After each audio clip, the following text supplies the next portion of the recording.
So I was thinking, etching takes so long and it's so messy. So I wanna do my etch like in bulk, like I did with the test ones. So I'm gonna actually go here and I'm gonna make a new project and I'm gonna do the oscillator from start to finish today. And we're gonna see how far that goes. So new project, synth VCO. Okay, and then the schematic that we're using, we can move this over. Oop.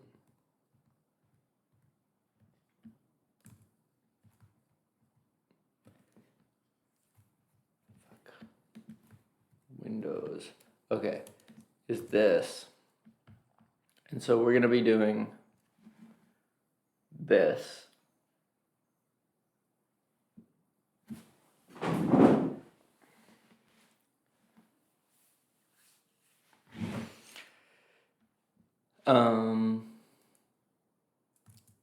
Did I do this recently? I feel like I might have.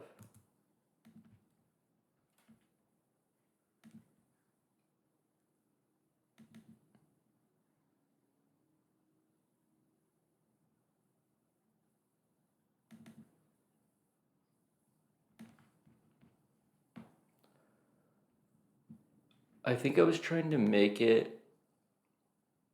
We'll see if my footprints are any good, but I'm happy to start this over just to, for the sake of repetition, to remember how to do all this. This looks mostly right. We have to look at our footprint.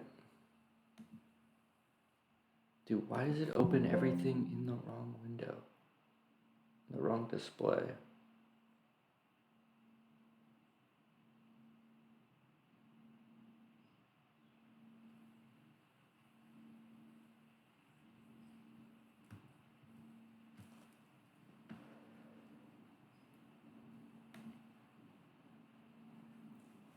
Okay. Yeah, that seems right. 7.5, 7.6, that's good. These sockets, I actually should probably, fuck, where'd I put my phone? It's probably downstairs. What I'm thinking is I probably need to get more sockets.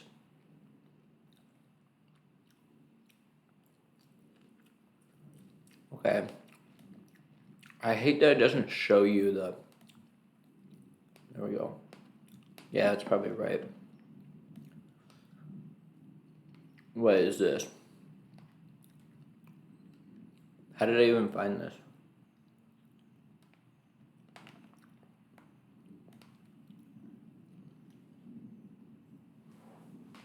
Where even are my transistors?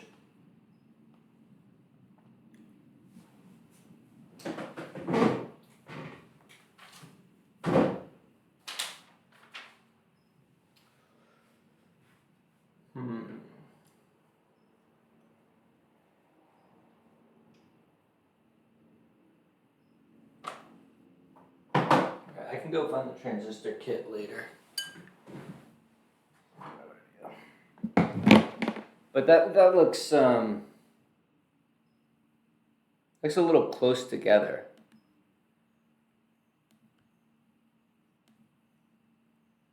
That looks more correct. Honestly, I think they have the same footprint, so I could probably just use that one. What I realized about footprint is that it honestly doesn't really matter. I mean, just to some extent. Okay, 10.6 millimeters, that's right. Basically what I'm doing is I'm dividing the pitch by 2.54, which is the size of a breadboard hole, because I've done so much breadboarding that I know that a resistor fits in about a span of 4 breadboard holes. Okay, then here for these pots, wait, but I thought we had a trimmer. Okay, so some of these are wrong, because, for example,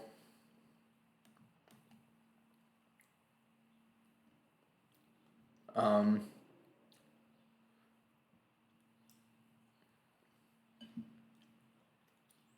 I think that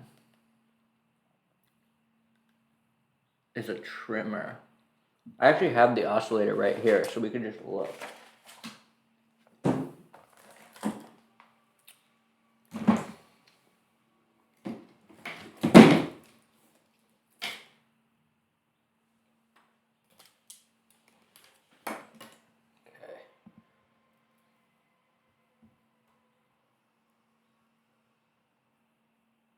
Yeah. Okay, so RV5 is wrong.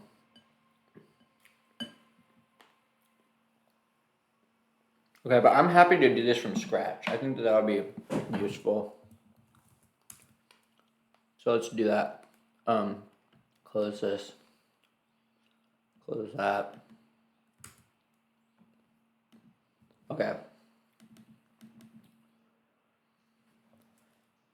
Okay, so basically the way I start this is I look at what ICs I have. So I have the op amp and I have the Schmidt trigger. So, and I know what those are called. So here's what we're gonna do. We're gonna do the 4106. Okay, and then we're gonna use. So now this is the part of EDA that I think is kind of strange because you have to keep in mind the pinouts of the ICs ahead of time to make sure that you're not like routing might be easier if you choose the third Schmidt trigger in the hex Schmidt trigger as opposed to the first one. But I don't think we're going to worry about that quite yet. Let's just use the first one and they'll put all the extra ones here.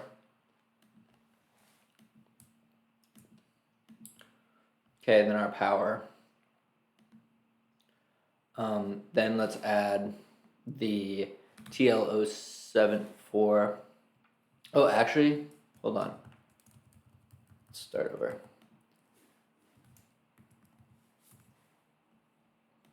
So I forgot to select,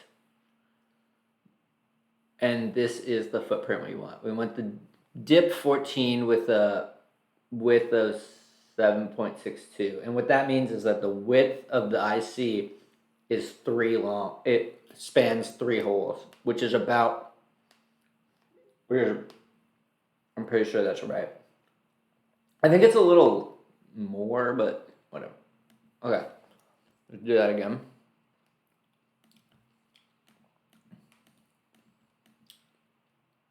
Okay, now we want the TL074. Oh, I always mess that up. Okay. Yep. And then we'll put, what do we need? We need how many of them? 1, 2, 3, 4. We need all 4 actually. Okay, well, I'll put them up here. We'll use them later. Then we'll put our power over here, I guess. Okay. Now we need the 4148. 1N4148. And then I guess I already have this pitch of 7.62. Yeah, it's probably good. Okay.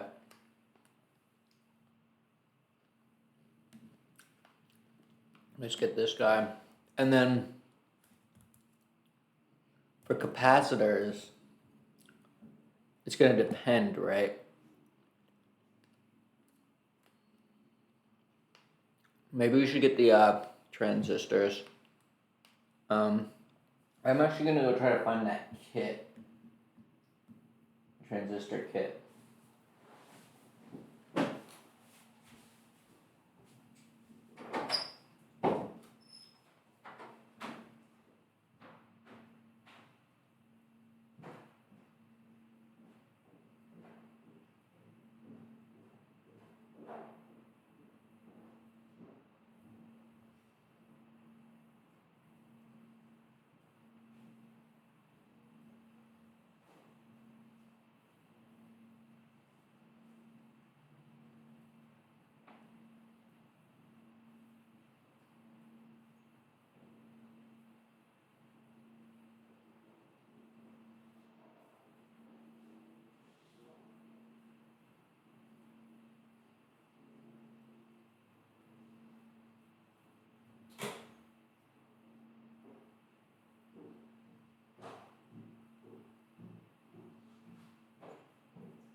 feel like there must be generic bipolar BJT footprints.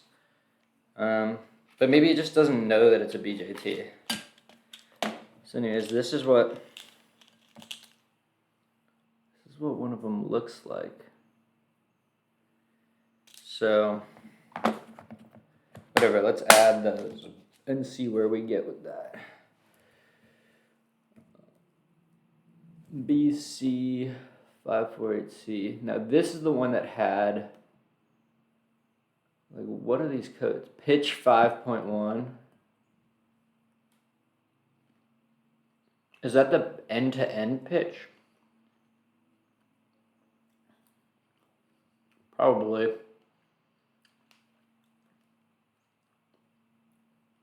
That's fine for me.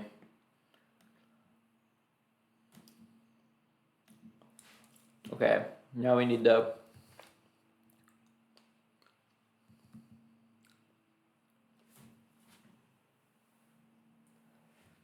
damn, the sun's out. It's very bright.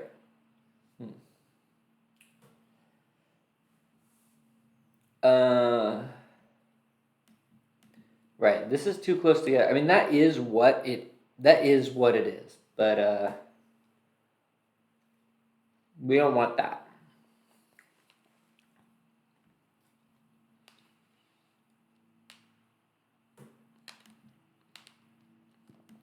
No. Can we get the wide one? It's not right. We don't want this.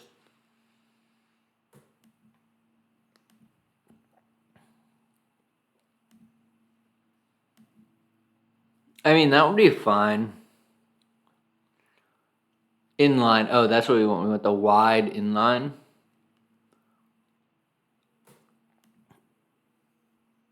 That looks good to me. Oh, you can't pan? Dude, sometimes kicad drives me fucking crazy. Okay, so let's do that. Alright, so now we have our transistors. It's too bright. I can't see anything.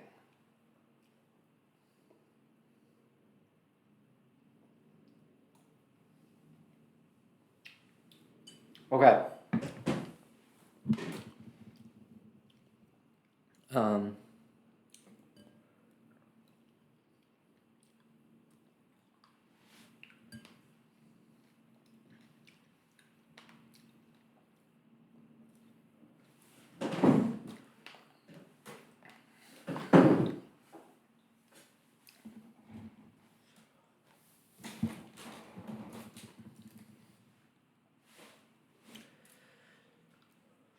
Okay, so let's get power. So the power for the TLO74 is going to be, oh wait, I'm going to type P plus 12.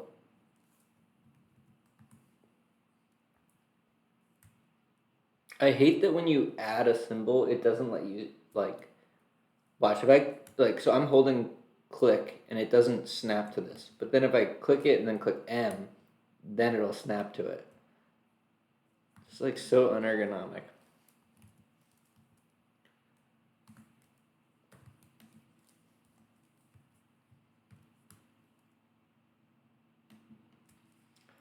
Okay, then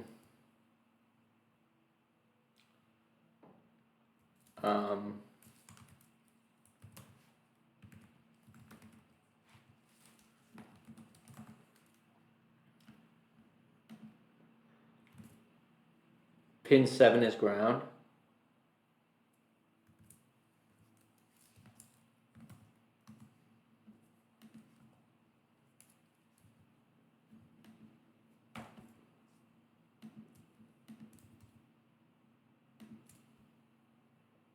Okay, then we're gonna need a whole bunch of grounds because we want to ground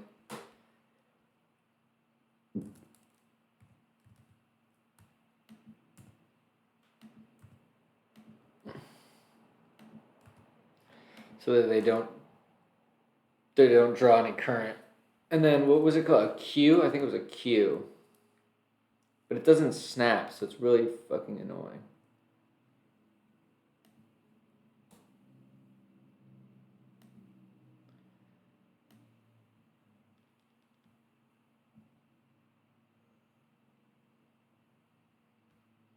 All right, cool. So we grounded all the, and then we marked the other ones as no pin, no connection. You can delete this guy. Okay. So we got the diode. Now we need the capacitor.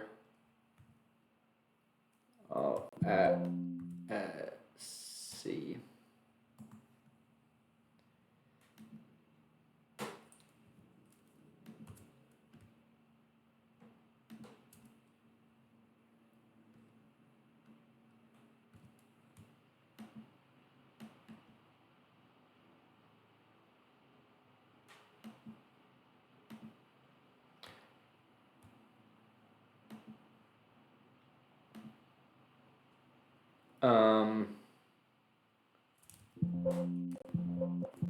Oh my god, kicad sucks.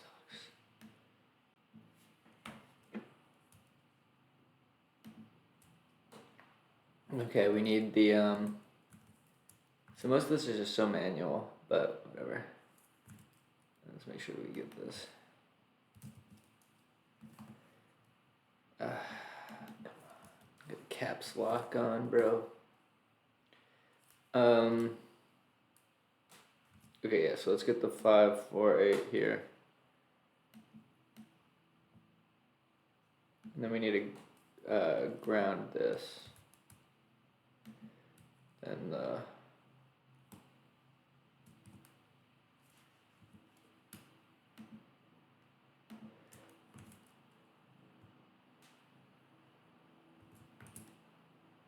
yeah, that's right. And then I don't really get this whole thing.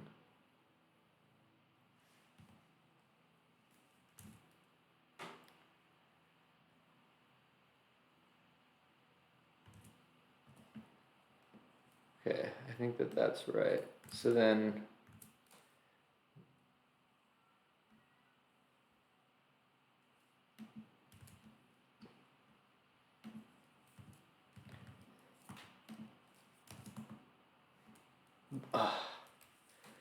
come on, guys.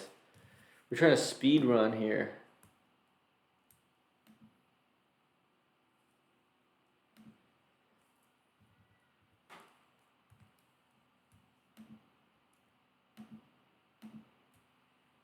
Cool. And then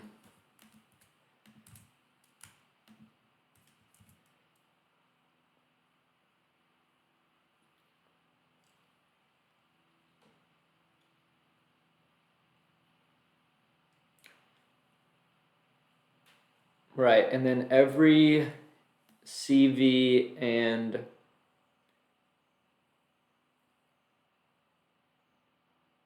where's the CV? Here's the CV. And I don't know what the FM is. Is that fine?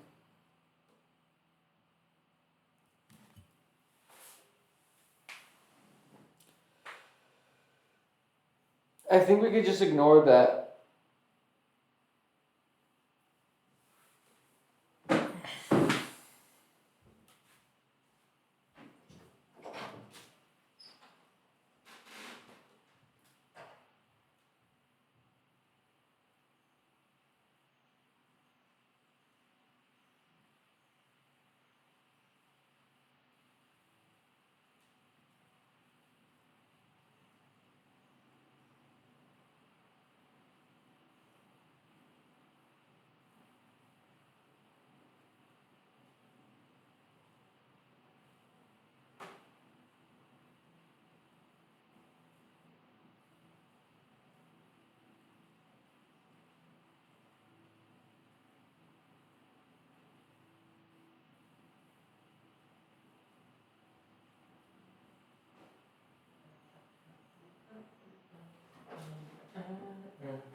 Okay.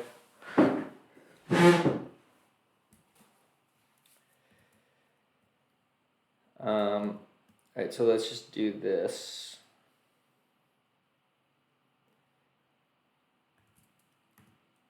Right, so I wonder if I type, oh, and okay, I guess I didn't put a default footprint for a resistor. But I wonder if there's...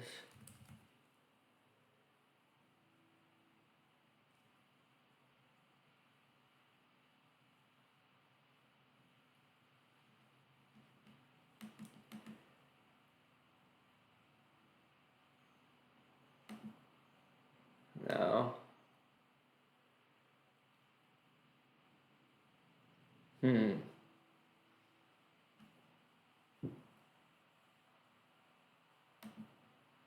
No. These aren't right.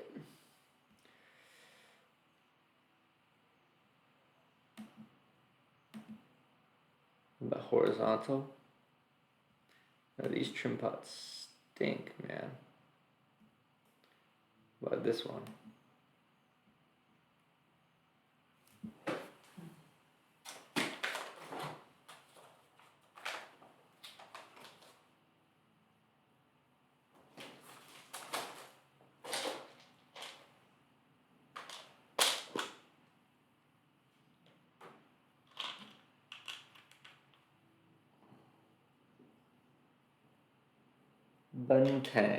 Bentang. This is what it looks like.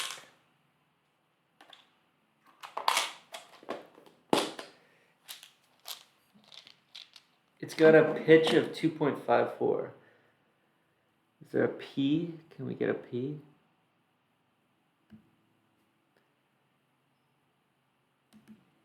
Oh yeah, I already looked at that one.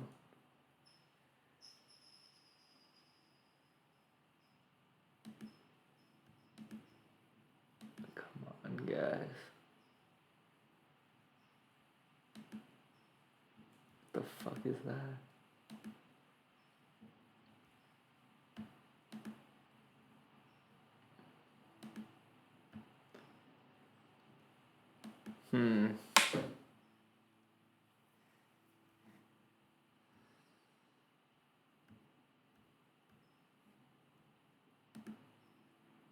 Did I look at this one already?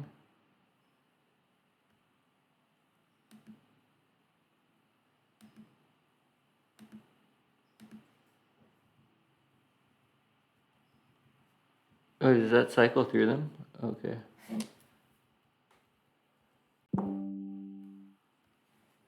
Fuck. How do I turn off phone link? Fuck.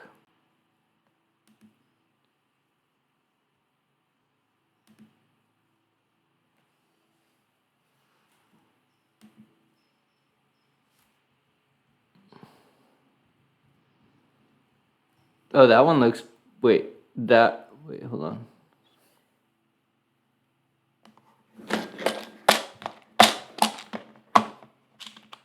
That one looks right. Hold on, let's do... Okay. Put this here, but now I wanna... Fucking kicad, bro.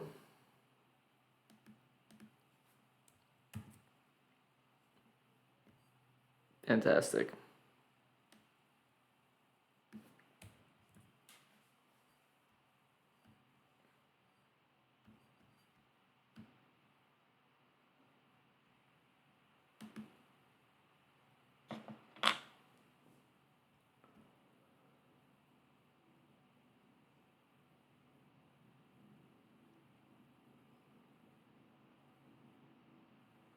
Alright, I'm gonna go outside.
Okay.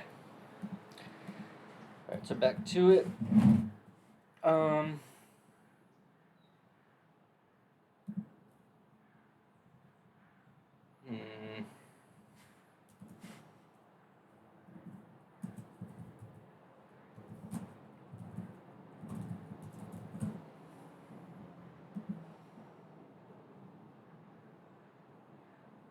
No, that's no.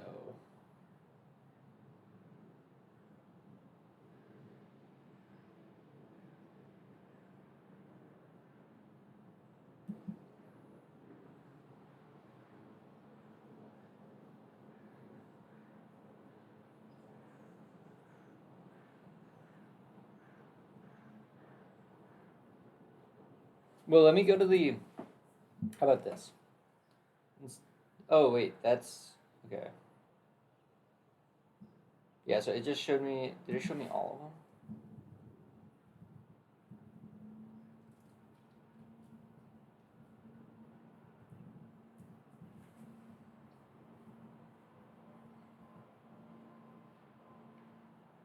I think this is the one. Can we? Bro, what?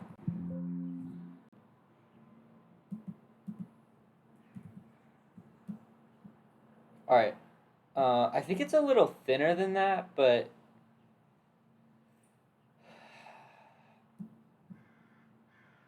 can I actually do a measurement? Oh, I can. Is that in millimeters?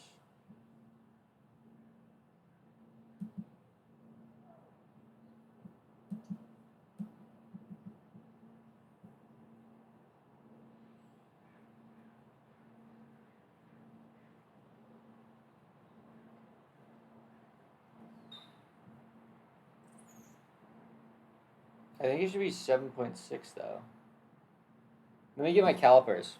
We can actually do this correctly.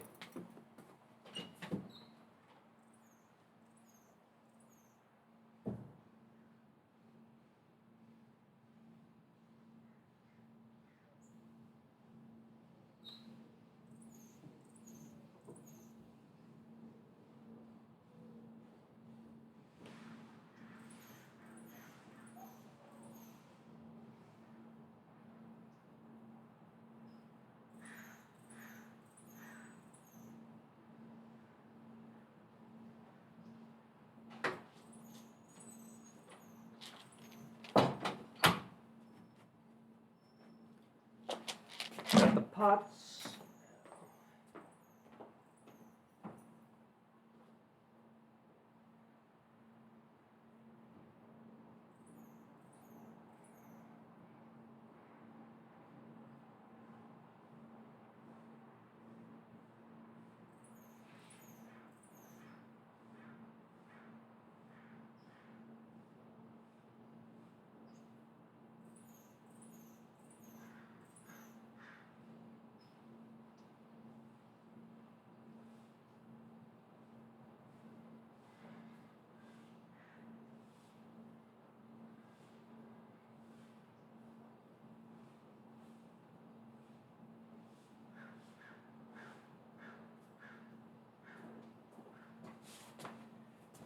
And we get some calipers.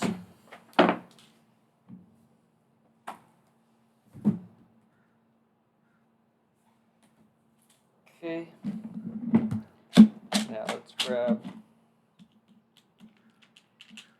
potentiometer.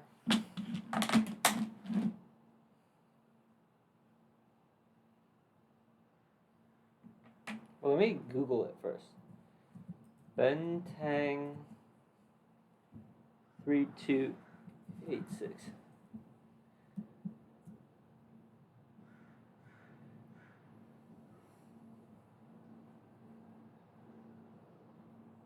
Yeah, the pitch is 2.54 millimeters.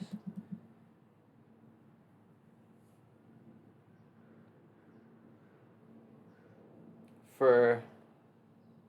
Wait, that's not right. Oh, is that the. No, that's not right. This is the one. It's the 32.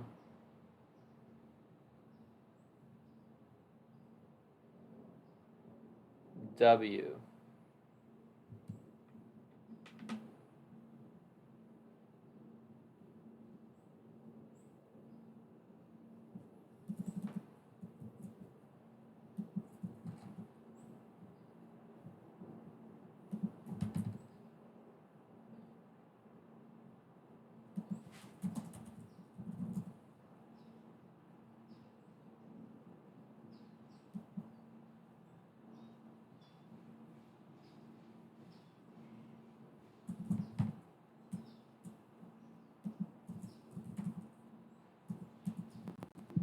Okay. That's one of the most infuriating sounds is the Control F sound in Windows. I hate that shit.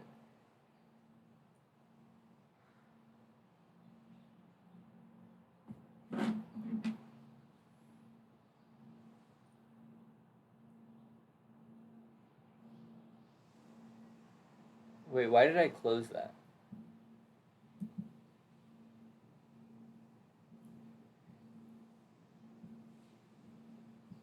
Is there more dimensions?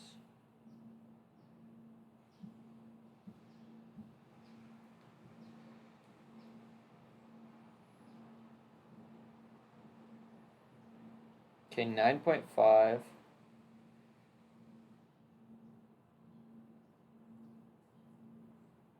4.32.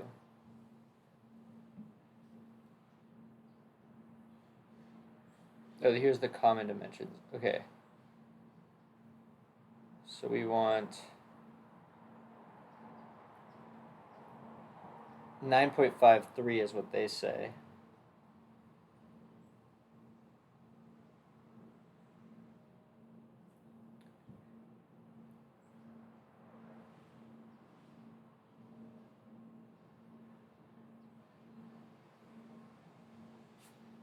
I mean, all right, so let me Google.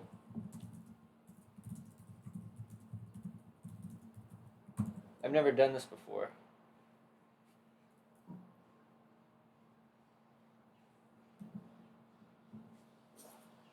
Hey guys, and welcome to another tutorial on KiCad. So I'm quite surprised I've never made a video about this, but in this video I'm going to talk about how to create your own footprint. So we've done one with the symbols, so schematic, but today we're going to do one how to create a footprint in KiCad. So one of our subscribers asked us to make the HX7111, so I'm going to show you an example of that. So guys, if you want anything else to help you guys with, just write in the comments. We do read it, we do take into account what videos to make. Besides that, just enjoy, learn with me, and let's get started. When you get to the main page of your KiCad, your main project page, you'll see on top here we've got our schematics and PCB. So last time in another video we made a symbol editor, so that's creating the symbol of your schematic, and today we can create a footprint in the footprint editor. So to create a footprint, we just click on this. It takes a while to load sometimes. So what it's doing now is actually loading all the footprint libraries, because you're going to put your new library in the current library setup of KiCad. And there it is. Luckily for you, I can video edit and skip the wait that I just had to wait. But let's get started now. So you can see there's two different options. You can either use a footprint wizard or a new footprint. So the wizard, I will make another video about. That is just something that's easier, quicker to do, choosing QFN, QFB. So this is just basically a standard package that you don't need to generate yourself. But let's say you want to generate one yourself. You can push this button, and we're going to call it the HX7111.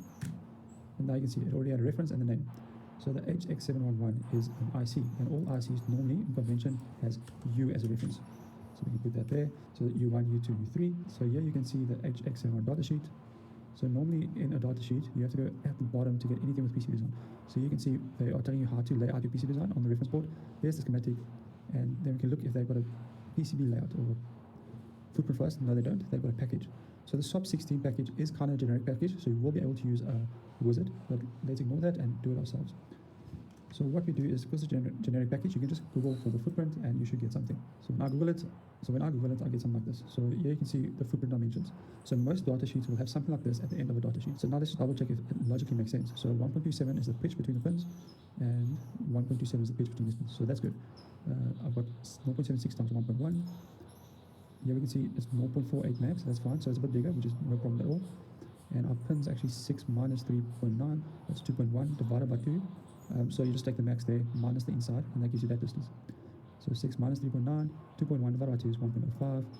So that's perfect, as you can see. So that makes sense. 4.6, 4.1, so that's fine, we'll be fine. So we can use this as our reference for the footprint. So these are the pads, the mechanical pads that will be... All right, let's just try to figure it out.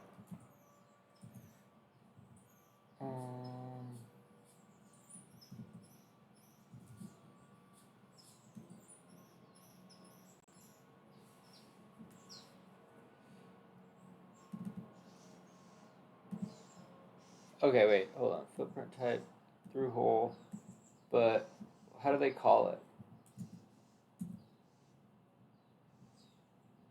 Potentiometer. Wait, hold on. So, real quick, I just want to go here and see what it looks like. Or I guess I didn't have to do all that. It's a little excessive. So we can go here. See, how do they call it? It's just ref. So I think we'll just do that. Bruh. The fact that if a dialog is open, you can't do anything else is one of the most annoying things about kicad, I swear. Okay, so here, it's through hole, and it's, I'm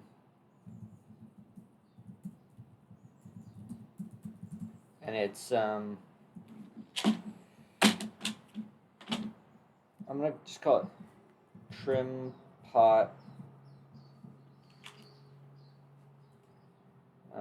Was it Borns? I want to get the name right. Borns 32.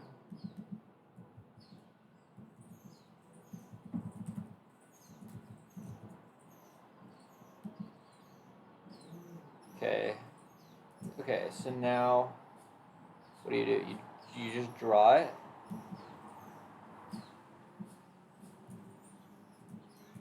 Alright, let me watch the video. I don't know what's going on. That you solder on to create to make sure the component is stuck to the board. So let's get started. So what you have to know about creating a footprint is just different terms. So what we need is a pad.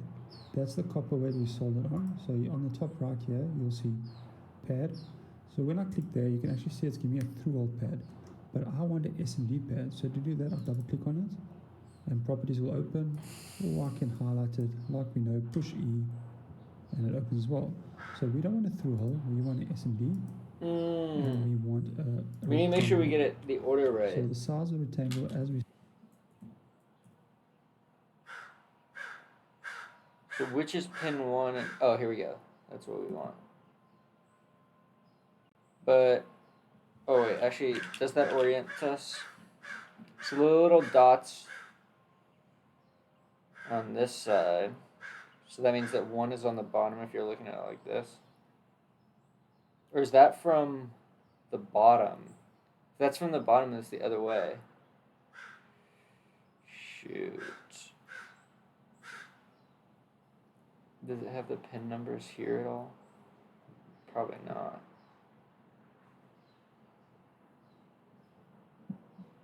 Okay, wait, let's go back to another freaking pinout. Like, maybe I'm dumb, but I feel like this is an ambiguous picture because you don't know. Because if you're looking at it from the top, I guess this must be it from the bottom, which means the pin 1 has the little notch on it. Okay, was that what I thought? Yeah, okay, so this is a bottom view. So they would never do this weird thing where they like show you the transparency from the top. So from the bottom is pin 1.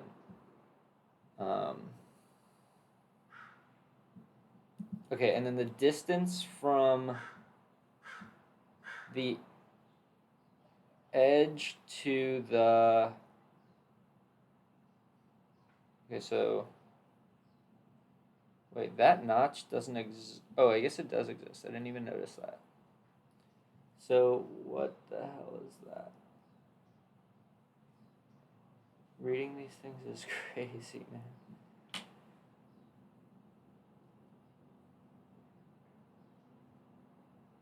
Are these different units? I have no... Yeah, they're different units. Okay.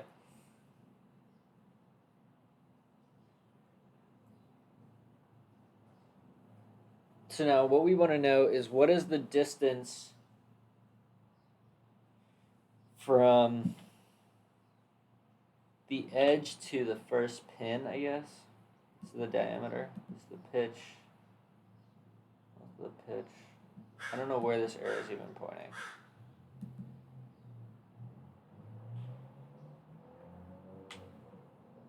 Okay, it's 10 millimeters tall.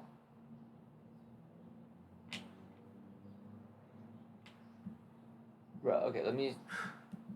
As we saw, is 1.1 by 0.76. My x is 1.1, 0.76. Great, so that is what we want. It's only on the top, so just make sure if I want at the bottom, it'll be like that, but we're only focusing on the top. So many times you guys ask me, do you have to make a footprint for the bottom and the top? The answer is no. So when you create a footprint, always just do it on one layer, because when you put it to the PCB, you can always flip it automatically. You never have to create a component for the top and the bottom, only for one. Now push OK, and there I've got my nice little pad. So what I like to do is, I first like to create a courtyard to show the dimensions of the component. So courtyard is basically just, on the right you see front courtyard.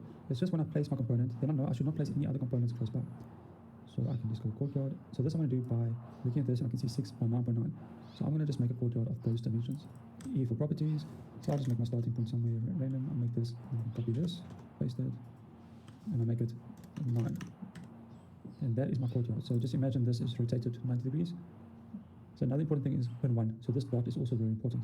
So to do that, we normally use silk. So this is preference, what you like. So the silk layer, I can just make a nice. Oh, interesting. You can change the size, like thickness, make it nice and thick, and that's how you can just play with the to make a pin 1 dot. So now let's look at the footprint. So pin 1 is going to be on top, like we said. Put this here somewhere. We'll sort out the dimensions later. And we've got 16 pads. 1, 2, 3, 4, 5. So what is the? I'm curious.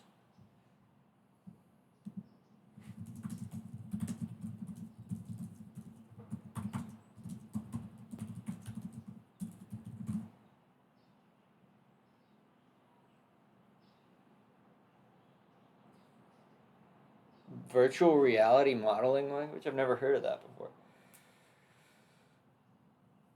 Standard for the exchange of product model data.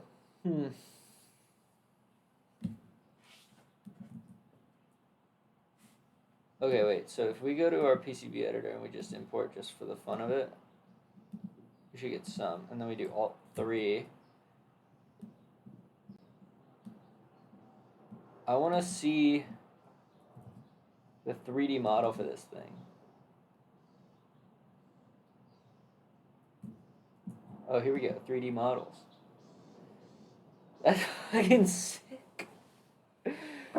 That's cool. Oh, that's the old one too. That's the WRL. Nice.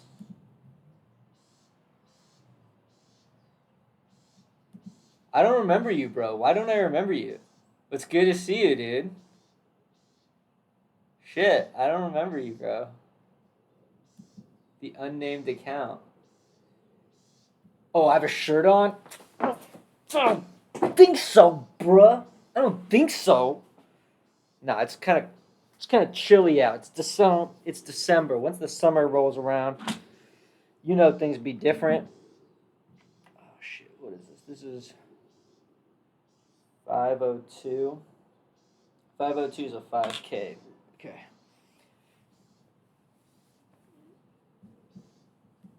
I follow people that watch me. Let me get rid of this thing. Toggle it. Oh, really? Oh, that's sick. Yeah, this was so long ago, dude. Yeah, man. Here, wait. Actually, if you're still here, let me show you what I built.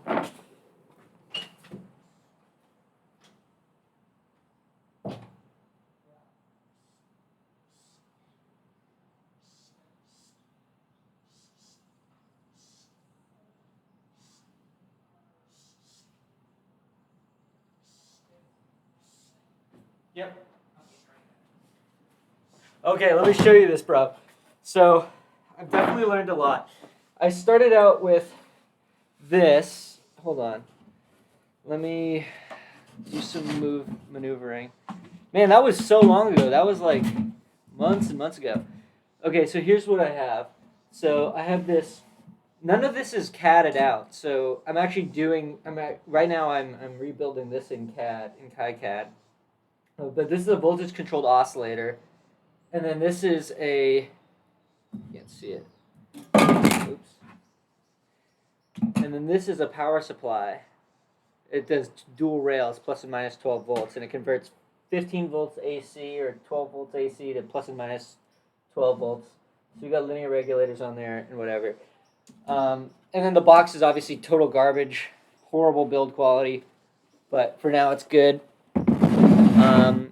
Yeah, I actually, even in the previous videos, I didn't go over how I mounted. Yeah, pretty much learned everything from the internet. What was I gonna say? Let me show you actually. Let me show you my PCBs because I've started to make my own PCBs.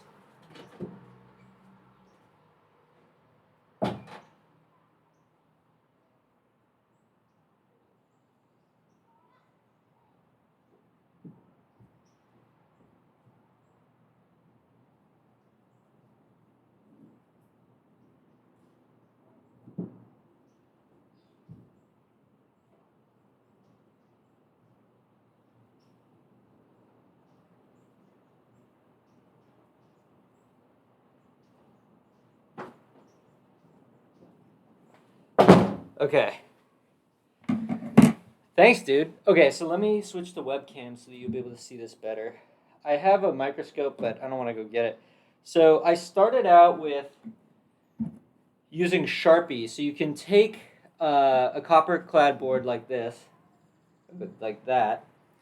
Then you use a laser printer well, in this case, all I did is I sanded the board down. You draw on it with Sharpie, and then you put it in this ferric chloride solution, and that etches away all the copper that's not covered by the ink. And so this is the first attempt. You can see the traces are very thick and messy because it was all done with pen. But then I moved on, and I had this special paper that you can use a laser printer to print on.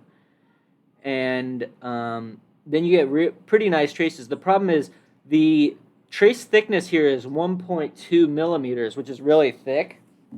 And so hopefully today I'm trying to upgrade to double-sided boards because all these single-sided boards are total. You can't do anything with one layer. Like that's what I learned.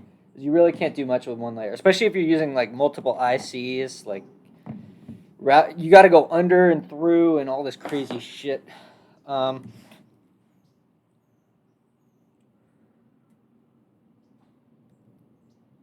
dude, you're learning Rust? That's hype, man. You should check out my series on YouTube where I make a Mathematica clone in Rust. That's cool, bro. Where you go to university?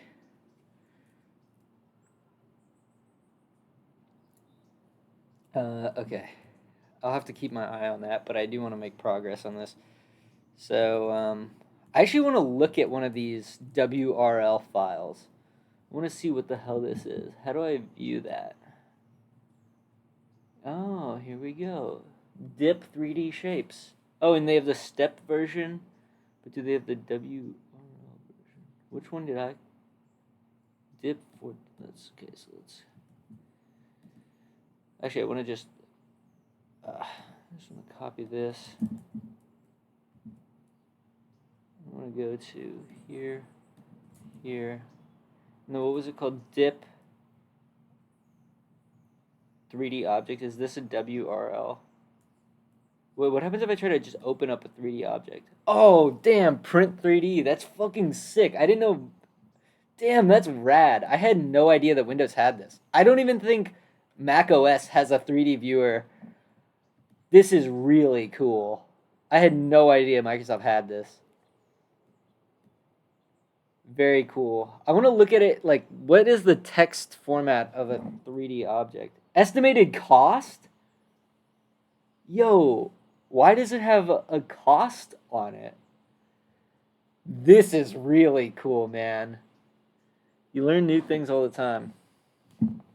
Print 3D. I had no idea that that was a thing. I think I just closed the wrong. Okay, so let's get back to the schematic because I don't have all day. Oh, okay. Now that you're here, bro, the worst thing about KiCad, honestly, is that if there's a dialog box open in any of the 15 windows that are open, you can't do anything until you close them. It's so fucking annoying. Okay. All right. So let's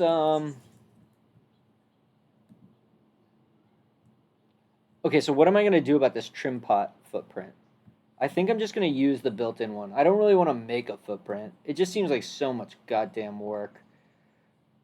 Okay. What is the pitch between this thing? 2.4. Okay, I don't care. At that point, I don't care. That's good enough. It doesn't have a 3D model, though. That's the sad part. But good enough for me. Okay.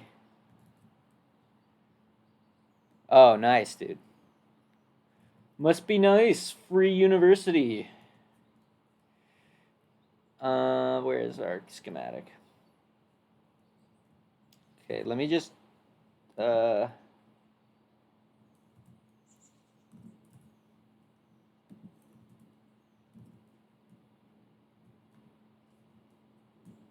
okay, let me just add all the components first. I'm gonna skip the FM. Hold on, let me look for FM. Up until now, you'd have this coarse tuning pot.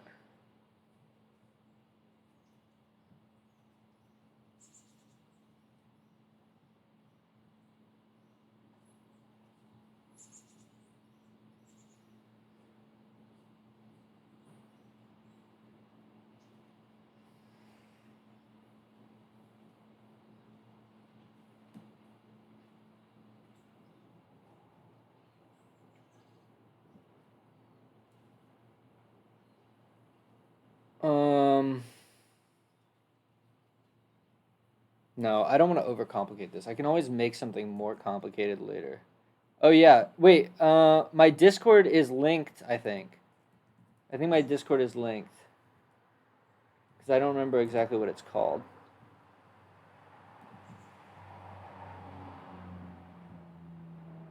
Copy link address. Okay, I think it's that. And then I'm just on there. All right.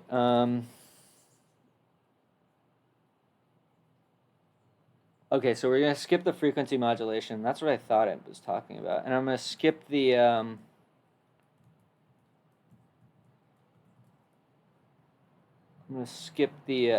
thermistors too. Even though I have them, I just don't care enough to be like my oscillator does not need to be this production ready. So whatever that thermistor or not, yeah, it's a thermistor, I think. Okay, so then for our CV input, what we need is, let's see, what do we have on here? We use, well, we just solder directly in there, but we should use either a pin or a socket. I don't really know what the best.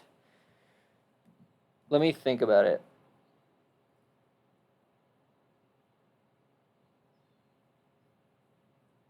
I feel like socket is nice. I like the sockets.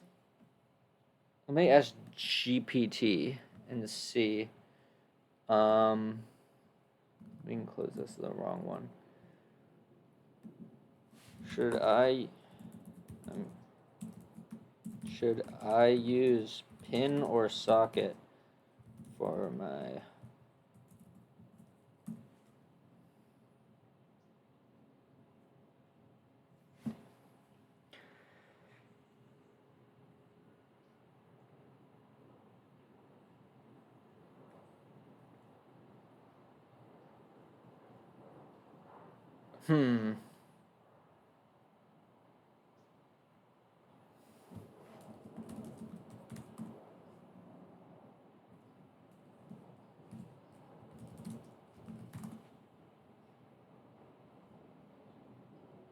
Honestly, I like sockets more, but I also don't know that I have the right size sockets.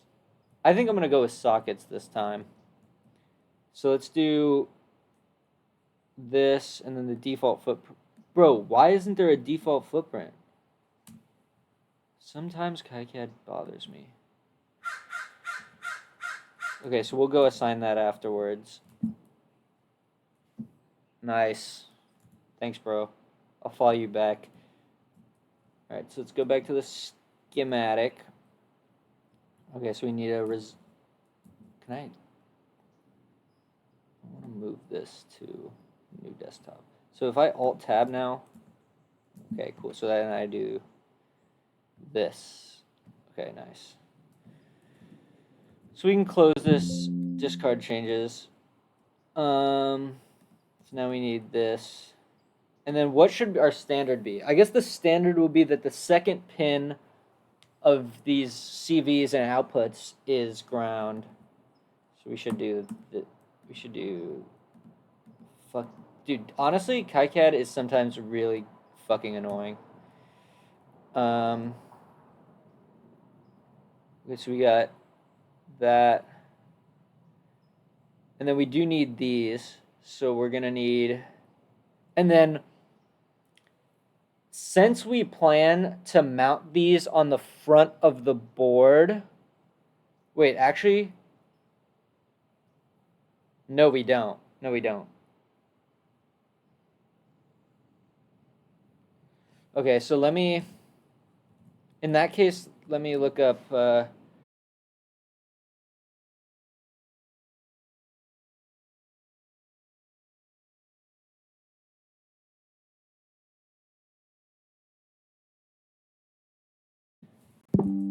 Okay, I'm back.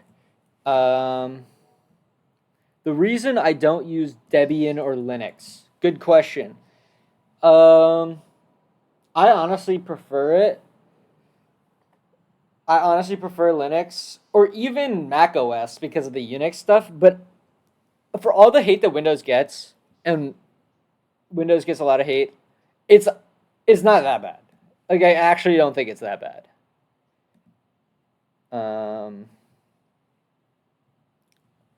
Oh wait, hold on. I just found this.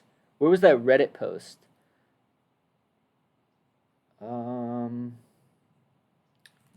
God damn it. Where was that Reddit post? Fuck. Hold on. Let me do something really quick. I'm trying to find... Because that guy had the exact type of potentiometer that I have. It's like those really cheap looking through-hole ones that have like legs on alternate sides. They're actually probably pretty good to route through. So wait, hold on. I want to do this. And I just want to, because I'm going to go to my history, so I don't want anyone to see my history in case there's like sensitive info or something.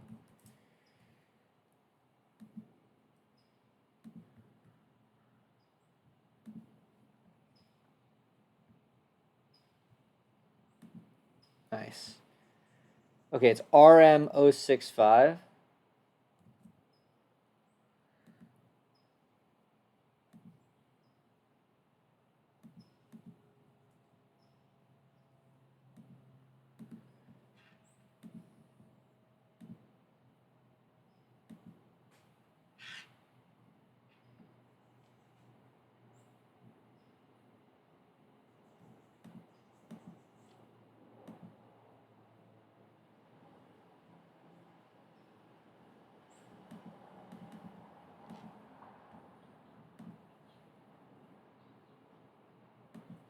Dude, Reddit is the fucking worst. I hate Reddit. You can't view Reddit without it showing your email. Okay, hold on.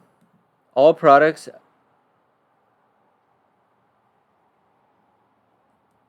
Yeah, I mean, so. Okay, so it's called RM065.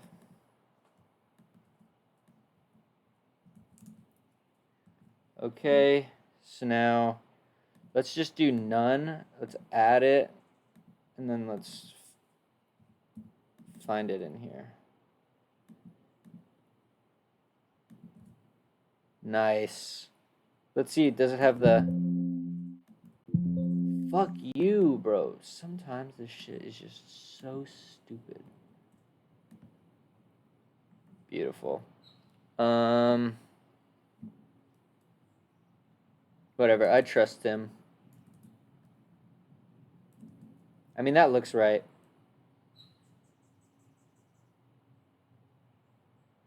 The holes might be a little small, but whatever.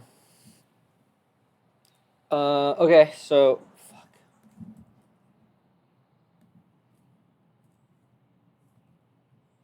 Okay. Nice. So we can do that for the fine.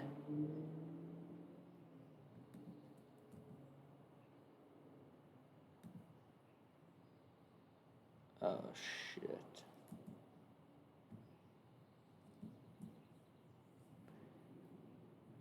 Okay.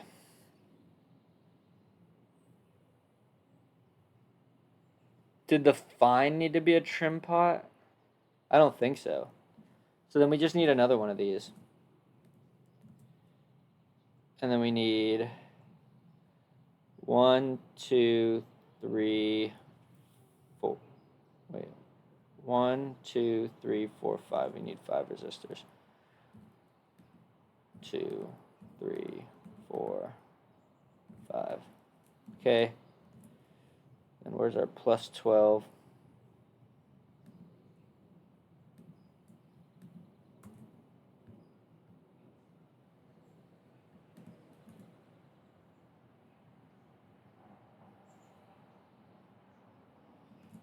And then we need a ground.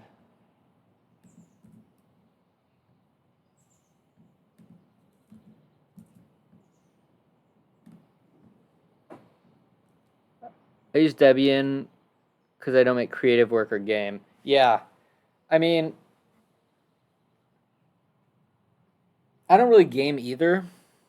And I don't think I do very much creative stuff either. I think Ableton has Linux builds for it. Okay, so what are we doing here?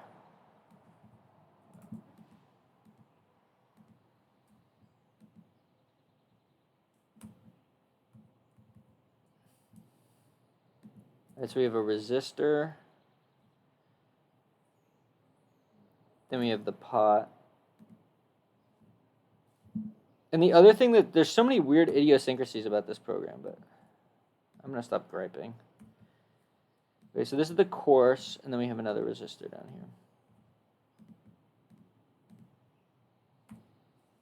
But like one thing that's weird is which pin you hover over is what snaps, and if the default one just doesn't,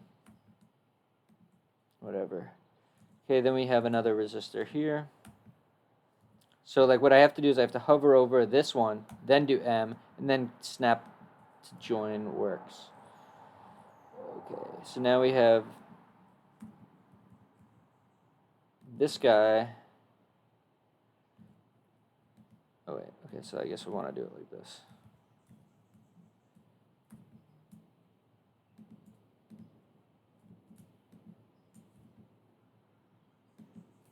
Okay, then we have 100K to ground. Move this. And then this one goes to minus 12. And then we have another resistor here. See, but if you click on the pin and then click M, it doesn't work. So you have to like click on the whole thing, then you can move it. It's very annoying. Okay, do we have the CV thing?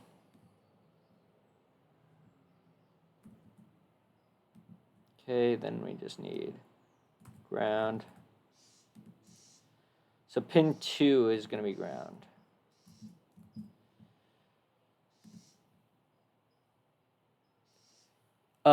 Yeah, I've been reading through and doing the exercises for the art of electronics. But no, I don't know basic electronics like well.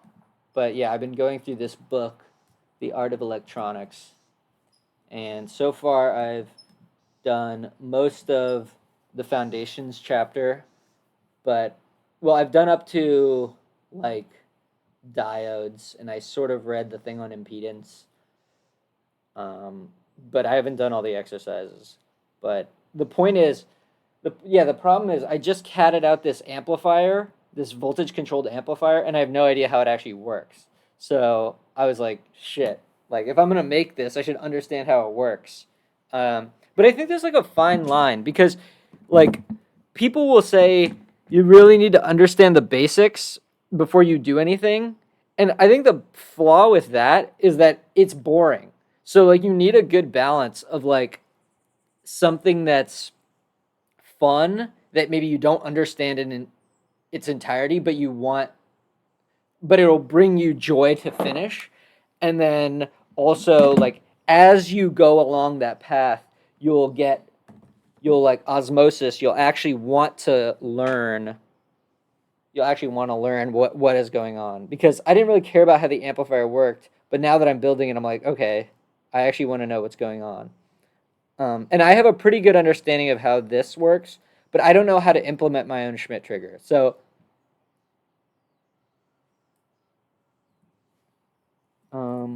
yeah, that's sort of where I'm at in electronics.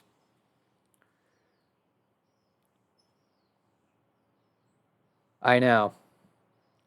Hey, just be sorry, I'm a little bit loud. Just because it's free and open source doesn't mean that I'm not allowed to complain about it, okay? I mean, like, it's kind of annoying because it's all whatever.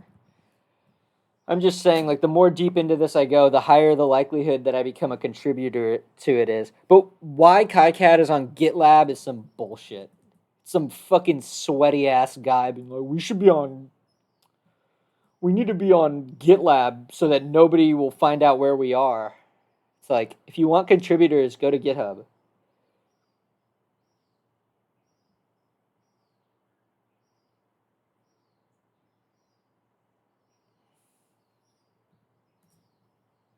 Okay, so this is the trimmer. We have a resistor here. Wait, but the trimmer is used as a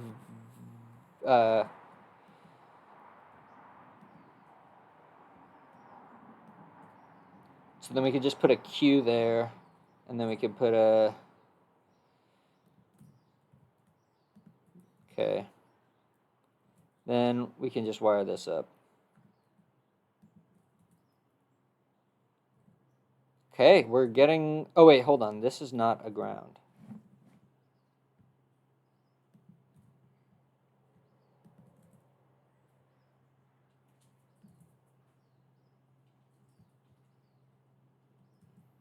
I feel like I should probably remake the amplifier, too, before I etch these boards. Exactly. Dude, well said, man. Very well said, bro. You need theoretical and practical knowledge to have fun. Otherwise, you'll hate it. Very true. Very, very true. Okay, now we just need to hook up that resistor to all of the controllers in parallel. Okay, so here's what we do. We go wire, wire, and wire. Okay, so now we have the voltage controlled oscillator part, but we don't have any of the buffering and whatnot. So let's take the op amp and the AC coupling. So we need a capacitor. And then we need a resistor. And then we'll use this first guy. And then I think we send it to the non-inverting input. So we go here, go here.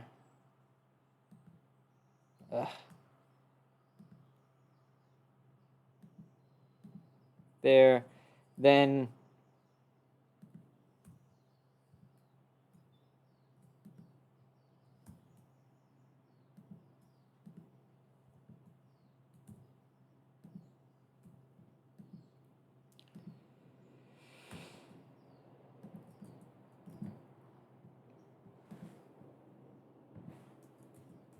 actually, I'm going to move this back. I just need to be able to Alt-Tab. It's crazy that I can't. Okay. Yeah, we need the ground.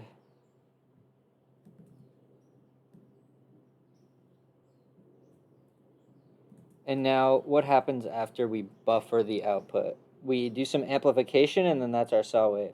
Then, for this part, we have this compare comparator setup. And then we change the reference. And we can change the reference with a knob or with a voltage. And so here, let's see, do we have 250K? No, I don't think I do have 250K. Hey, do you know why, like, this symbol and this symbol are different? Like, I feel like they're being used in the same way.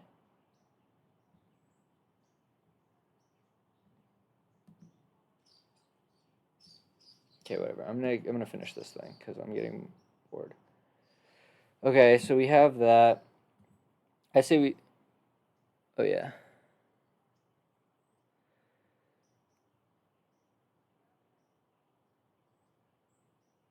Yeah, yeah. Like I like math, but building things is so much more fun. But like I totally understand. Like when you see someone that has a really good theoretical understanding of things, it's just so impressive. You're like, wow, this guy knows his shit, or this person knows their shit. Okay. Yeah. And then there's a current limiter there. Right, so we need boop, boop, boop. Then we're going to use this guy, move this here. We can just do this. Do they like teach you kicad in university, or is that like a side thing and all this stuff is like, yeah, more theoretical? Okay, then here. Oh wait, did I do this wrong? I think I did this wrong. We need this as a voltage divider, so we need to move this down. Then we'll do this, move this, rotate it, snap it in place.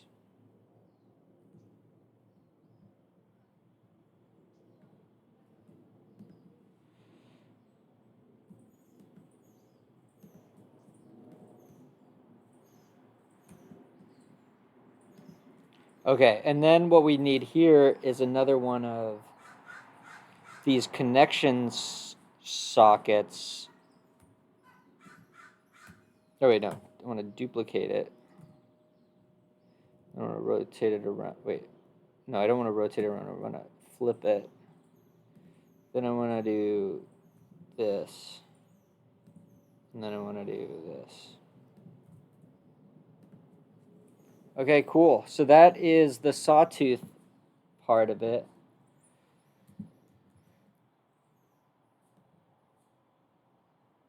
Yeah. Let me see your GitHub.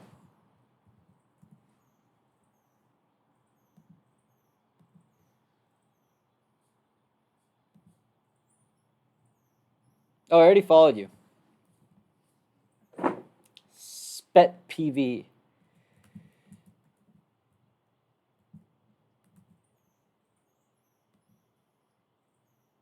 MATLAB. Yeah.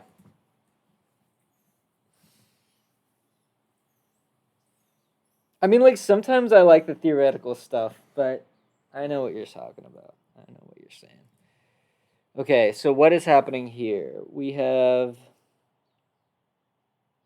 Okay, so this just de-amplifies and then current limits. So let's just add that because that part I get completely. It's the comparator part that I don't fully understand, I feel like. Okay, so we can do this, put this down here. Or we'll put it over here. We can copy this whole thing. Okay.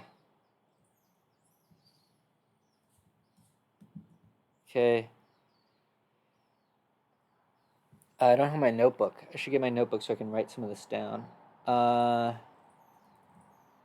Okay, so then we just need 2 resistors. And then we need to wire this up.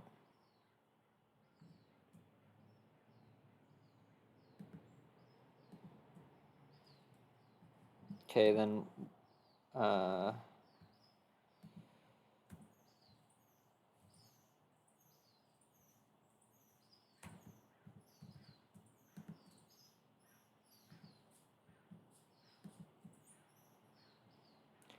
then this gets grounded.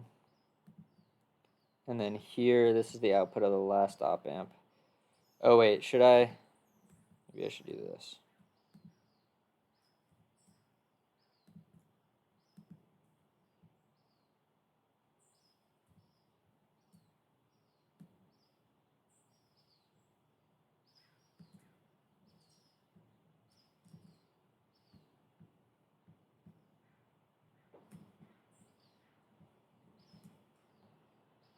There we go.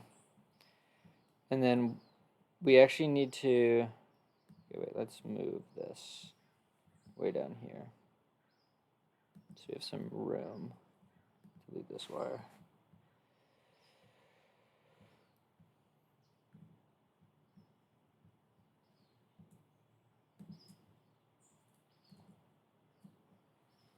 Yo, what's up, bro?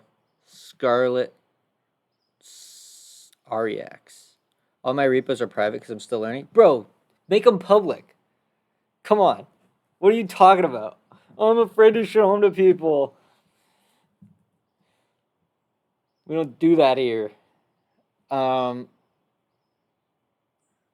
so I need to think. So for this potentiometer, we want this to be a 1x3 connector because we plan to mount the knob to the front plate. And then this needs to be a 1x2 connector. So we need one of these 1x2 connectors. We need, this is just a variable resistor. So we need, it's a variable resistor that,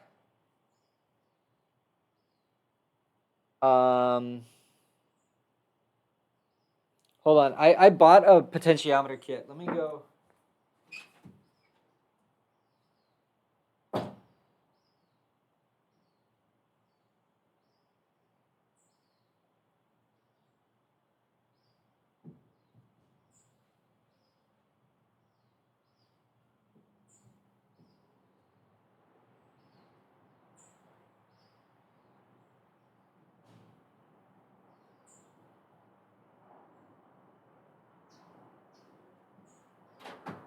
Okay, so I have two different footprints of potentiometers. I have those ones that I already used, and then I have the big ones that are more standard with a, I think these probably have a 5 millimeter pitch between pins. How are your stream going? It's going good. Lagrange equation, movement, kinematic equations.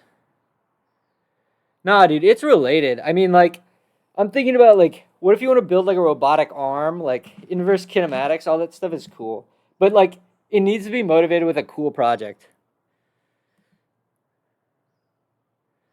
Dude, you sound like a bot, Scarlet. I'm going to ban you. You sound like a bot. You sound like a... Okay, so let's get this done because I'm ready to start doing the tracing. And then we can finally etch. Okay, so I need 2 resistors.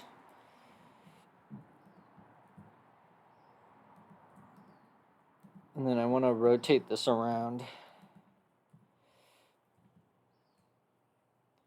Okay. This one's going to go here.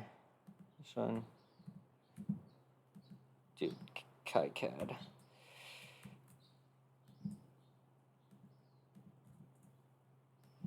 Okay, so we did that, except I did this all wrong.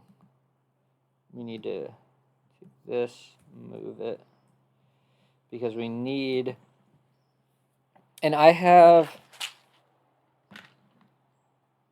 wait, hold on. No, this is, I feel like I could just skip that. Let me go get my breadboard. I'm gonna do embedded things. Oh, that's cool. That's cool.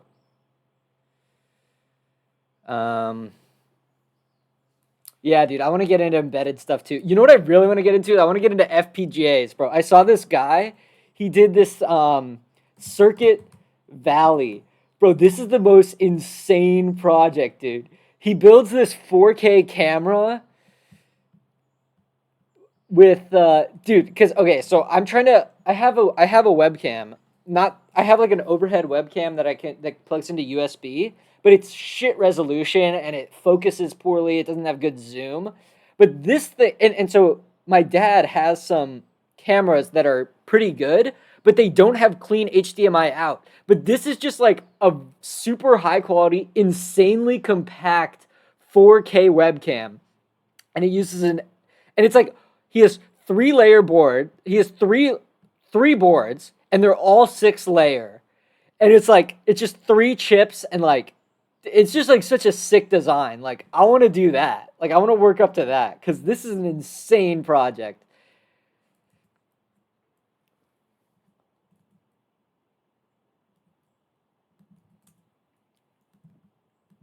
I'm gonna link this.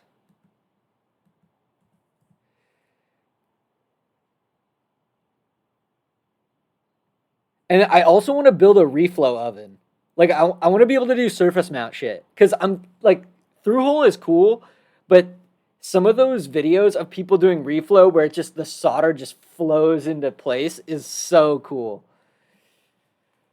Um, okay, so I'm trying to figure out if I need this potentiometer. So which one was it? I think it was this footprint. Yeah. Okay, fine. So I'm going to use a 300K there. So we're going to duplicate this. And then we only use it as a variable. So wait, so we can do this, this, and then Q. Okay, so that's that. And then this gets grounded. Then we have a wire going to here. Then what happens? Is it just a normal buffer?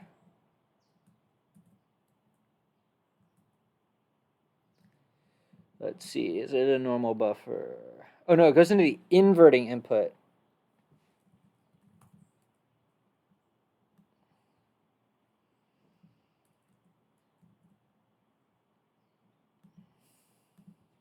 Okay, so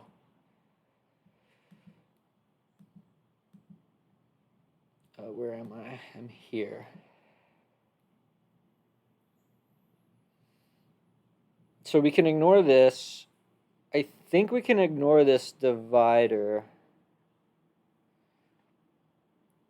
Okay, so let's just say that we have... Okay, I should learn falstad good enough that we have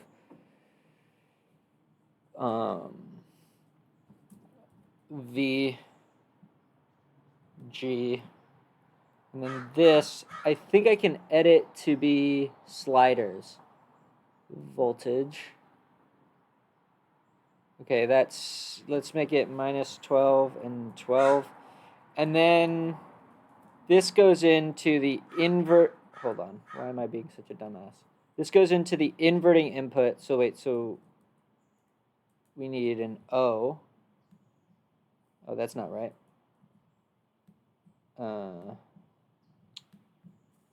We need an A.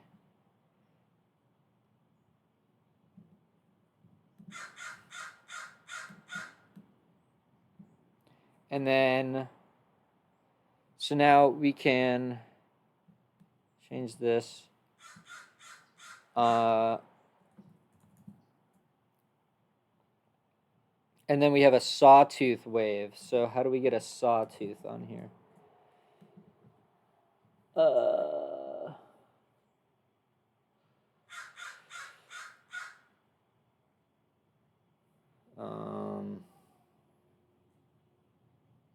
Square wave.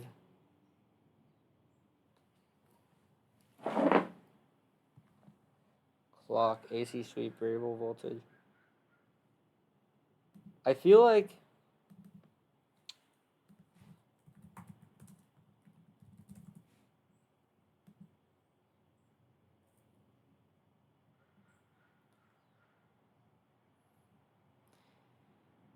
yeah, but don't they have wait, I think what I need to do is you do draw inputs.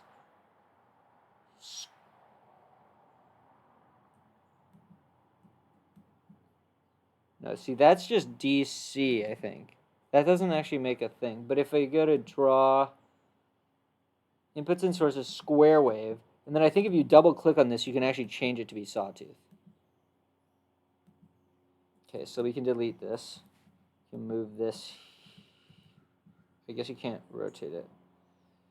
How do you draw a wire? Oh yeah, you can draw a wire like this. Okay, so we have, fuck.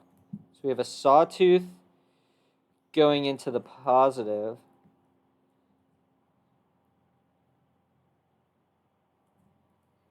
I recommend doing CAD things and buying the. Yeah, dude. I know about PCB way. I'm not living under a rock. But also, it takes like 20 days to get here unless you want to pay like $30 for shipping. So I figured I could just make my own, and it's not that insane. All right, so let's view.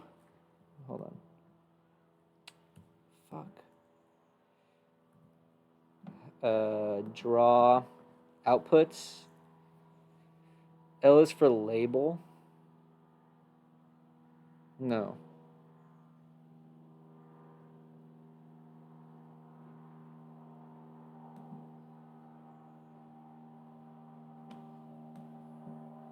No, wait, that's not right.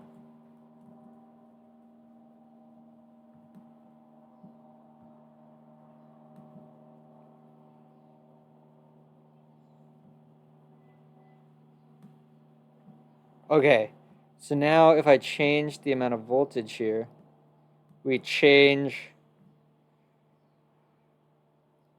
So wait, so we want to do this view a new scope.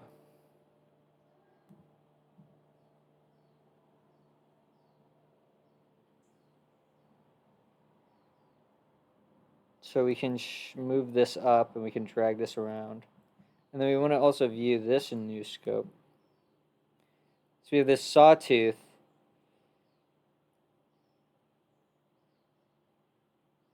Let's see, the max is 5. And so when the non-inverting input becomes higher than the inverting input, then it jumps up to the positive rail because it's going to amplify the difference and there's no feedback, right? So you're not going to pull the inverting input or the positive input to itself. So since there's no feedback, it's just going to hit the rail. But then when it drops below, it obviously flips below. All right, this makes sense to me. This comparator input makes total sense to me. Oh, final product? Yeah. The thing is, I have only catted out like one board. So I'm not ready to order from them, honestly. Okay, so this thing makes sense to me.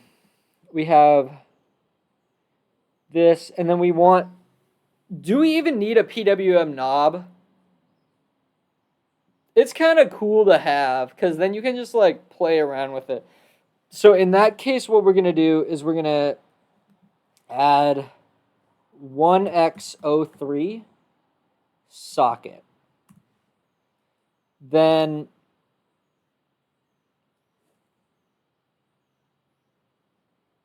then we want this to go from, yeah, the pause. Okay, so what do? We do,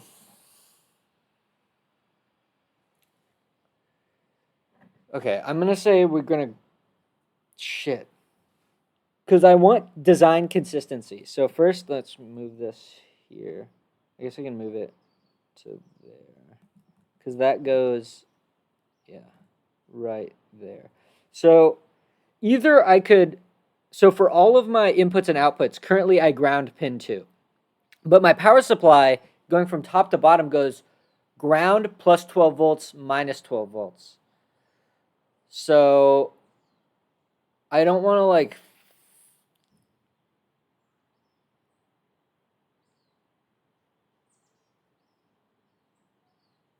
This is going to be on the board, so it's not like I have to plug this in a bunch of times. So I think I can just do this.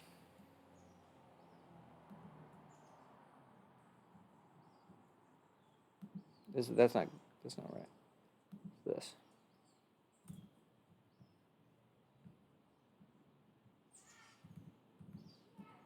Okay, and then so basically what's happening is we have 3-pin socket in our board. These are going to be wired in and are going to go to pins 1 and 3 of a potentiometer that's mounted on a front plate, which is a different layer. And then this guy is the middle. This is good. This goes to the wiper. Okay, so I think we're all good. We just need to connect the sawtooth to the positive. Oh, I guess we fucked this all up. Yeah. So we need to rotate this about the y-axis. Oh, shit. Okay, so we need to delete this. Wait.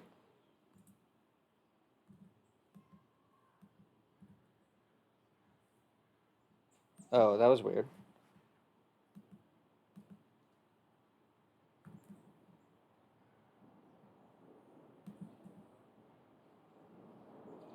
Okay, then the...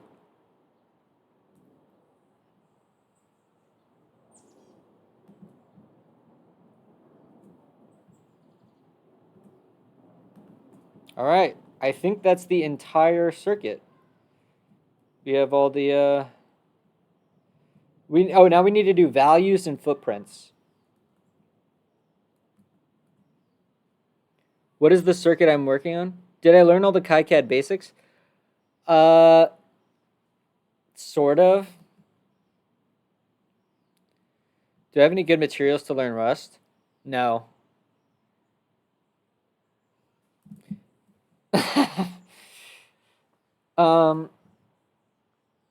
The fuck am I doing? Values. Okay, values we could just start with. So I'm just gonna do this because this is all. Actually, is there in the footprint editor? Can I edit values?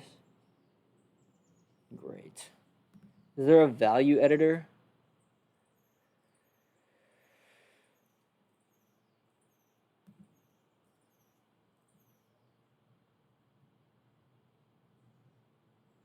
Okay. Hold on, I'm gonna Google it.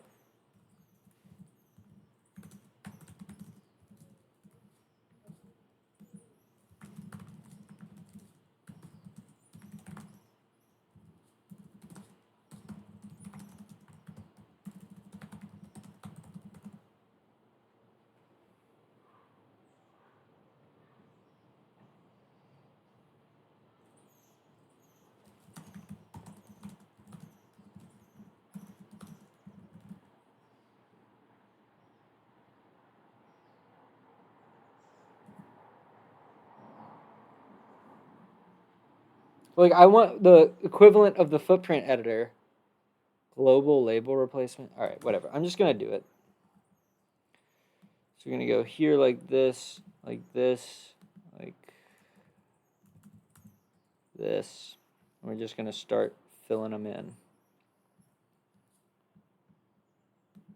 How do I get rid of this thing?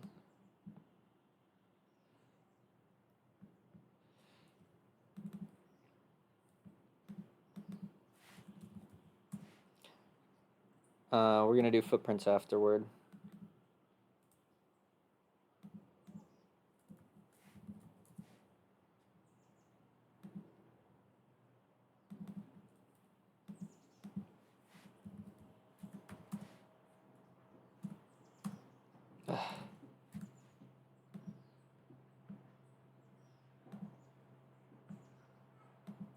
Yeah, of course delete doesn't work. Great. Oh my god, that's exactly the kind of thing that makes me up a wall, dude.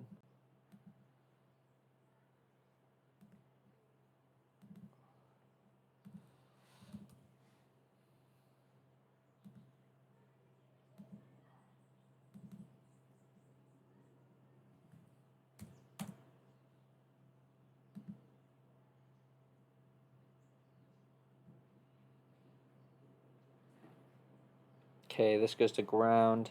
This is 100K.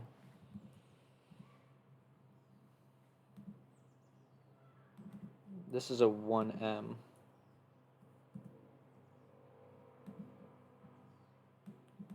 There's got to be a faster way than doing this one by one, man.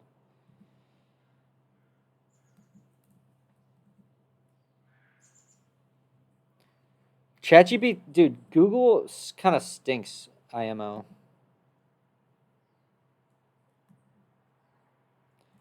All right, so we have all of those labeled.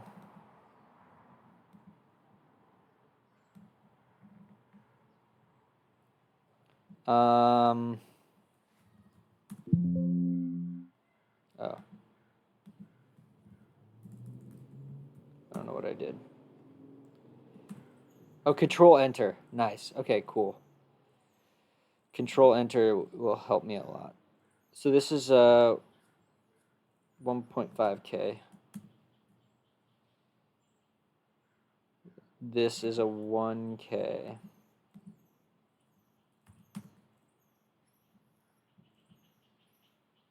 This is a 1M. Wait, what?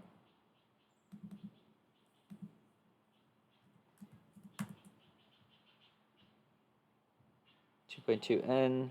There.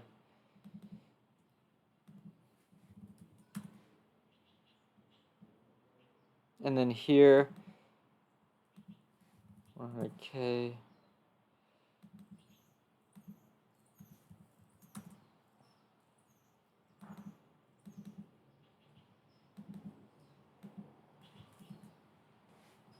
All right, we are almost done with this oscillator.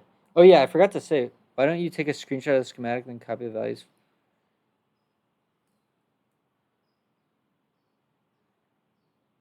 How does this screenshot help me? Whatever, I'm almost done.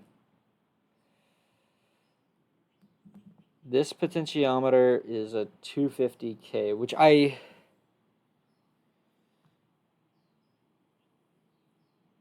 don't have. So I'm going to use a 300K. And this is the right. Okay, cool. This is 60. Oh.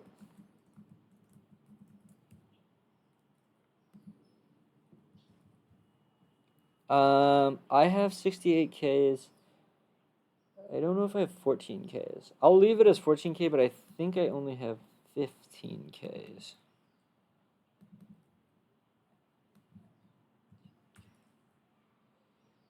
I'll leave it as 14K, whatever. And then here we do the deamplification. We divide it down because it's too loud. All right, we are pretty much done with value assignment, and then we can get on to footprint assignment. Okay.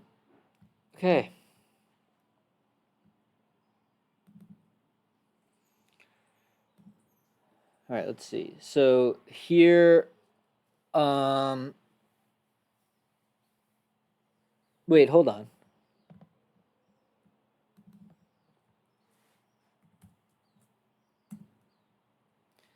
That's a 1U. Good catch. Okay. Footprint assignment tool. I forget what it's called. Through-hole capacitor.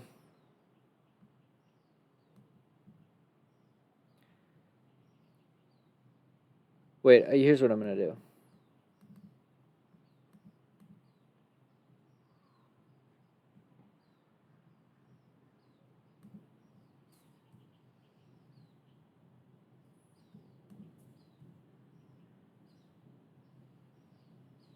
get to the radials. Or is it a radial? I don't think it's not the radial kind. I think it's the axial kind.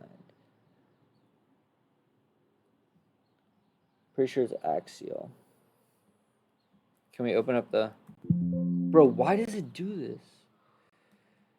Oh, wait, it doesn't look like that. I wish I could have the 3D model open side by side. It's the disc one. I think axial is fine. Oh, wait, disc. There we go. Am I a dumbass, bro? And I think we want 7 pitch. So let's look at that. Dude, I swear kicad is made by idiots. Why is this not working? Perfect. That's what we want.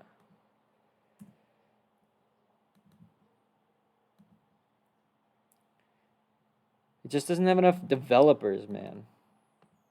Like, I was thinking about switching to easy EDA for one of the projects so that I don't have to deal with this. Okay, so we got the capacitors. Now, all of the resistors have the same one. So if I go to R1, where's R1?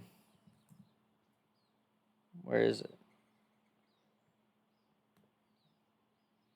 Oh, there it is.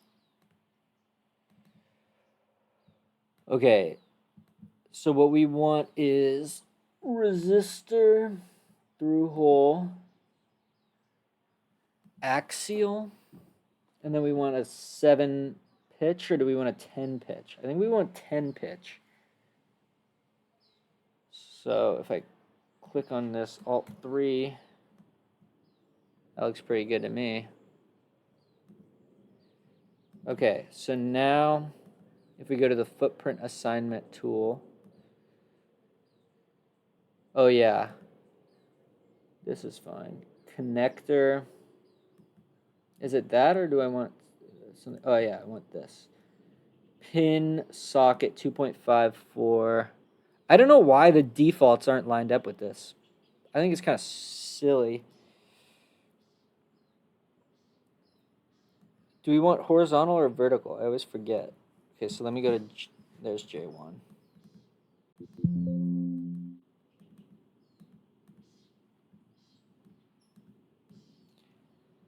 What is it?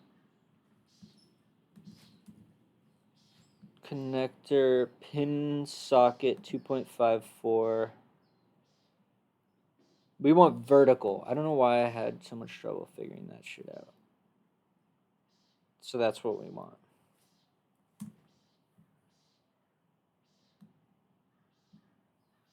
Okay, so now you can go to footprint assignment tool, and then we go here, double click, double click, double click, double click. And then here we want 1 by 3 vertical. And then here we can just use these resistors for every resistor.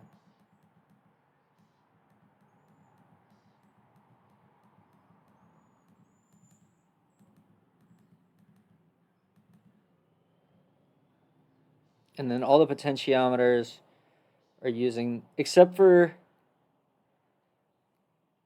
okay, so these are the big ones, and then this is the trimmer. Oh, that's what the T is. Fichet T, right? Yeah. And then all of the ICs use this DIP 14. All right, I think we're good. I think that's pretty much it for the schematic. I'm gonna get some water, and then we can start on the routing and tracing and routing.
Okay, I'm back. Alright, so what's happening now is we're doing the layout. I got a notebook because I've always find that. Let's see, what is this? 202, that's a 2K.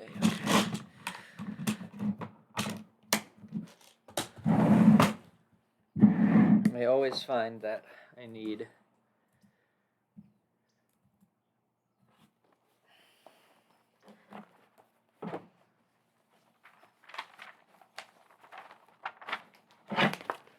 to make little notes while I do this.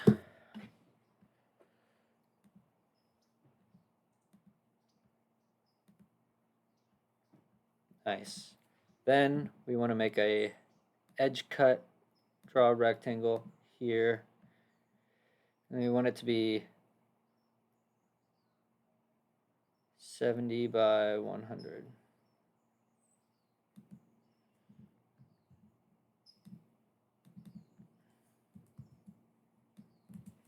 Plus 70. Ah, fuck. What am I doing? Plus 100. Okay. Wow, there's not a lot of space.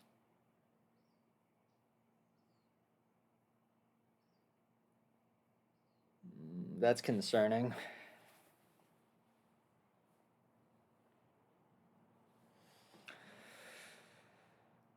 Shit.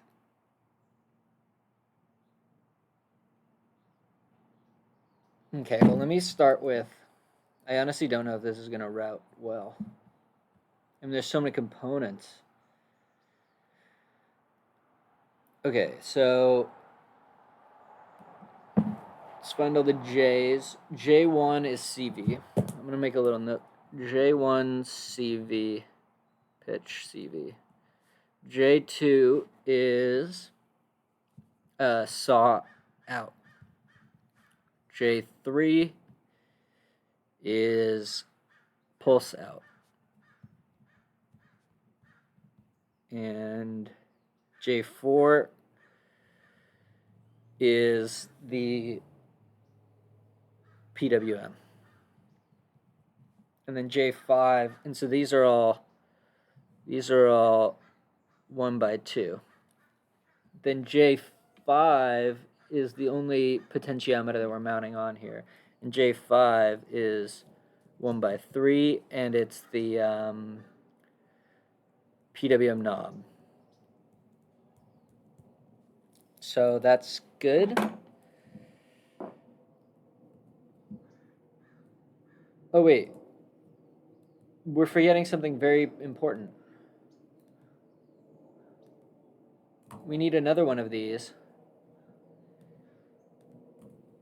Pin 1 is going to ground. Pin 2 is going to plus 12.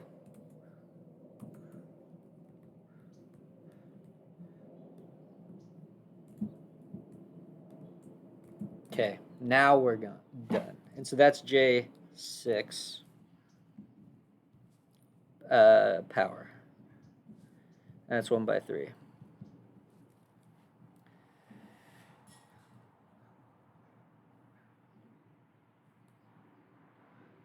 Did we get a... Does this have a footprint? Yeah, okay. So we need to update this. It just gives us one more of these guys. Okay, now what I want to do... I like how it formats it. Oh, shit. We want to do Control A, except for that. Delete. Then we run it again. Okay. This is my least favorite part. I'm really bad at this.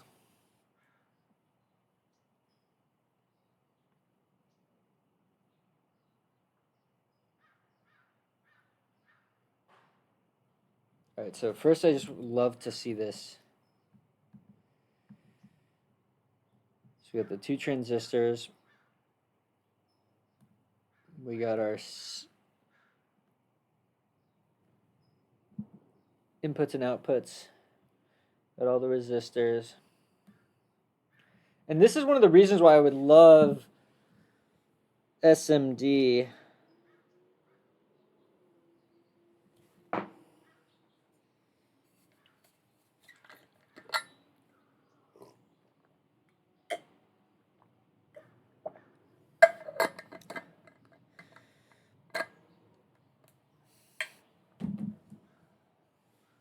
Dude, layouting sucks. Layouting is so hard to think about. But okay, so what I'm going to do is I'm going to move everything out here. And then I'm just going to start with, we're going to do CV. And we're going to put that down here. Okay, actually we want to do that slightly inward because we need to be careful about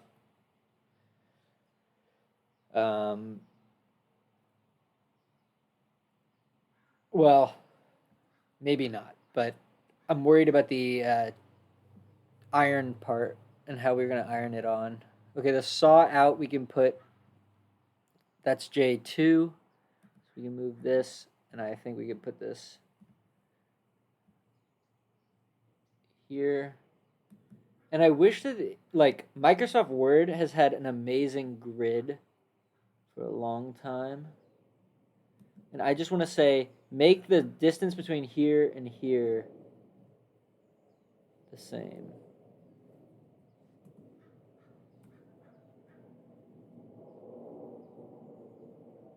But whatever. Okay, so this is the saw. Now, 3 is the pulse out. So maybe we could put that here. And then 4 is the PWM.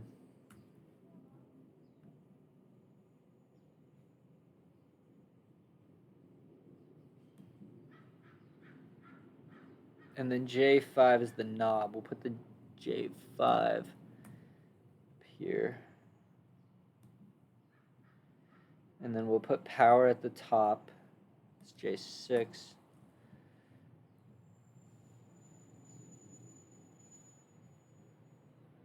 You put it at the bottom, but I'll put it at the top. Then we'll put the Schmidt trigger. Whatever, we'll put these in the middle somewhere.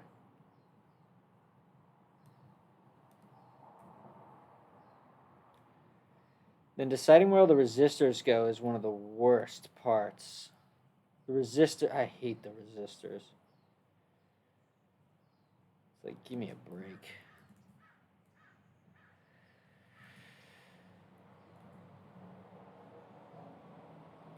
Okay.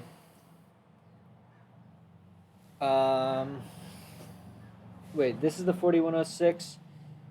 Okay. So we used, wait, we can close this.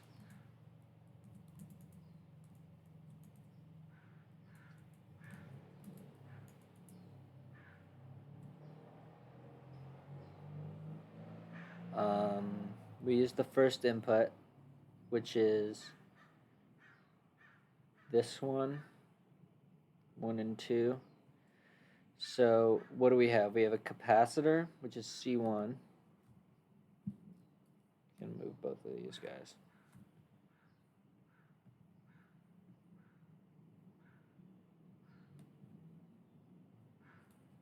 It's a big capacitor. And we need the transistors. So maybe we should do this. I think we should do this.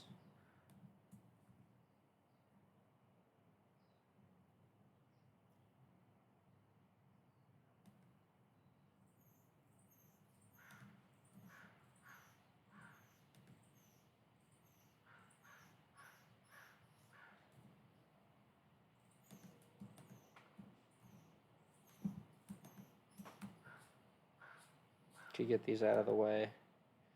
Then we can move the transistors. So we want R1, R2, R3, all the way up to 4, 5, 6, 7, 8. We want the first 8 resistors. And this is all just J1 processing. So maybe we should put J1 up here. Because this stuff has more to do with the... So then we'll put this up here, maybe. So we want R1 through R8. Oh, gosh. You gotta use the... Oh, and I guess we want also pots 1, 2, 3. Okay, so we want... Wait, what? Wait. Oh, yeah, that's the trimmer. That's not what I thought it was. Okay. So we want this to go around there. So we'll move this, I guess, over here.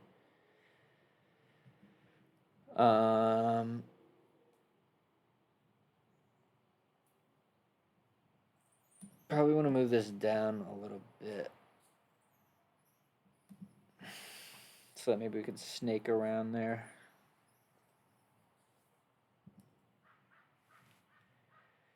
Okay, let's see here. We need our transistors.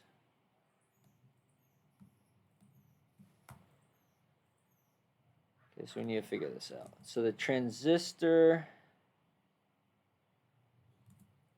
is Q1. So we'll move this like that, maybe.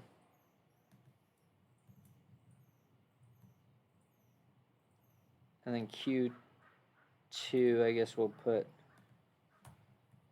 next to it.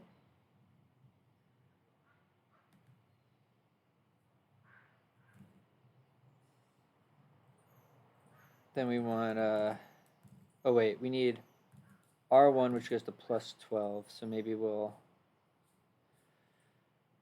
grab R1 now.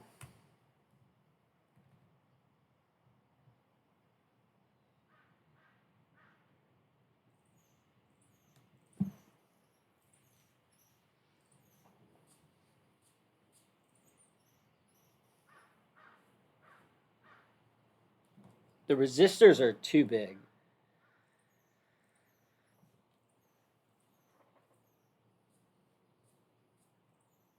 Maybe I should buy this surface mount kit.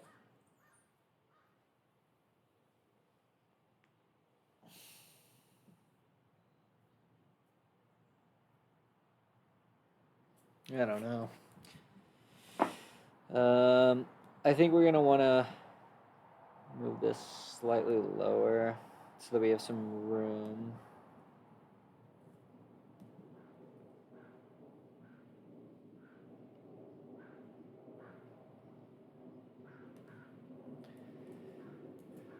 Routing is so challenging. Okay, what's next? We have R2 and RV1.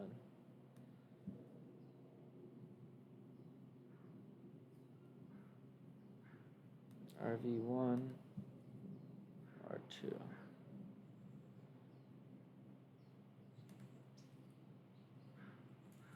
And which side? Pin 3. Pin 3 is disconnected.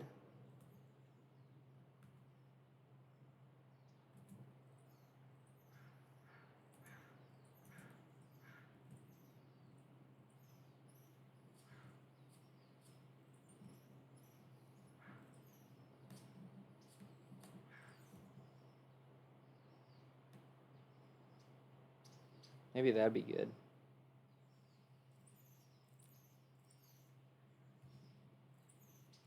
Or maybe even...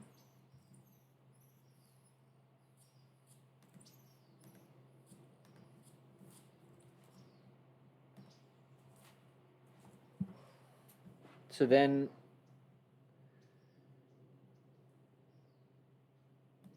This pin goes to there.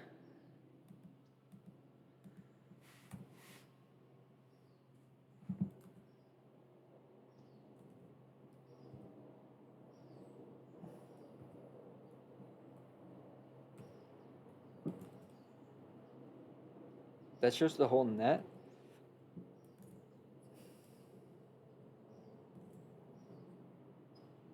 that's pin 1. Pin 1 goes to everything. What is that? That's just ground? So maybe we want to do that.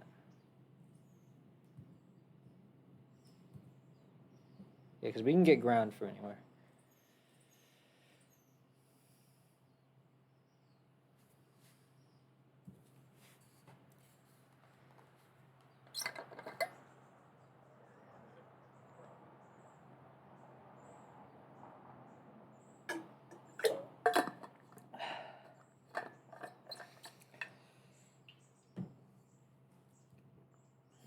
I love looking at the 3D viewer.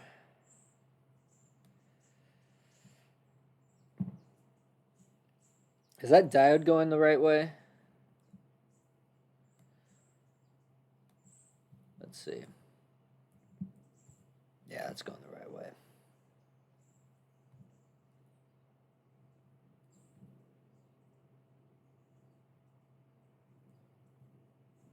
I have to go under, I guess. And then this guy's got to go up and around. Got to go around. Okay, so now we want the CV.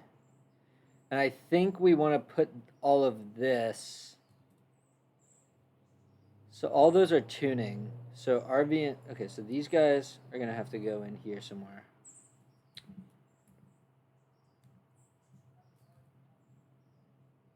So we have to do it one at a time.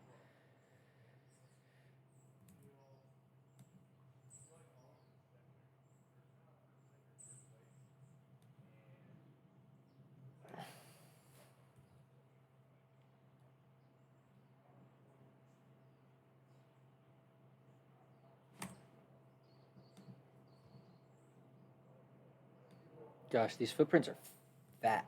Okay.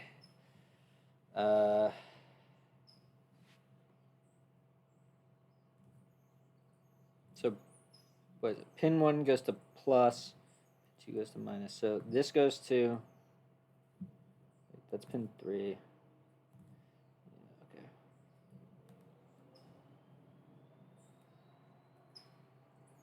Can maybe do that.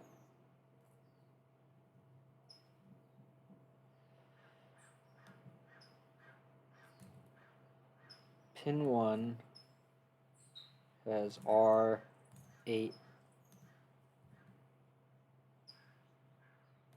thing is, I think we need to move these.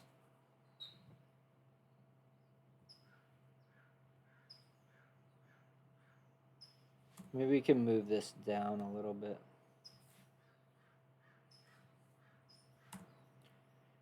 Because we want to be, we're probably going to need to route ground. I guess we could do it on the back. And then we need R7, which connects to pin 3.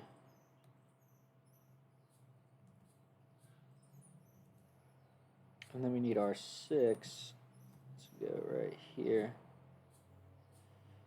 Down one more, that's good. Cool.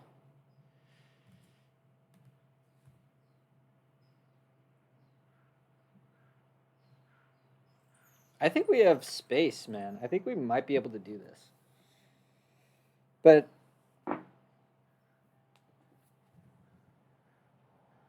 who knows? And if need be, we'll redo everything where the resistors use 7.6 instead of 10. But I like how they fit with 10. Okay, so here need R5.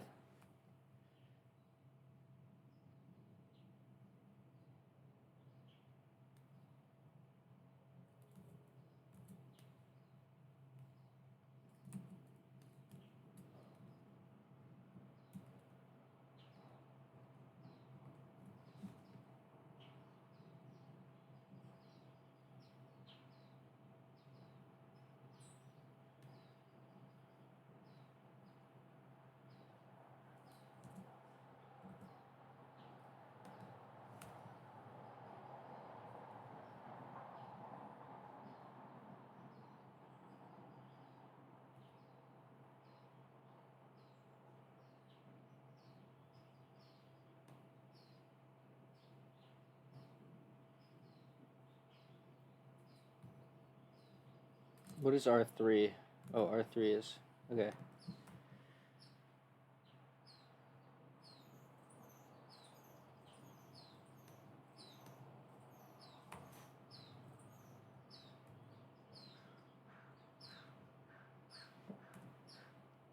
Damn, we have, okay. Okay. Well, let's run auto router and just see how it does on this top part.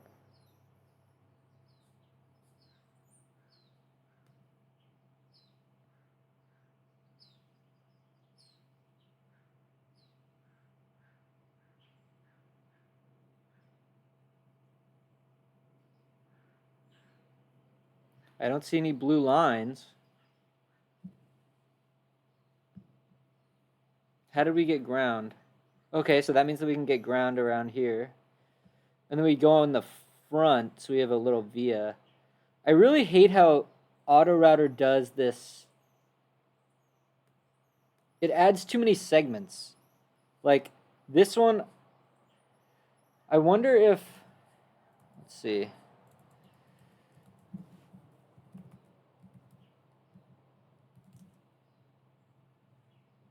Um,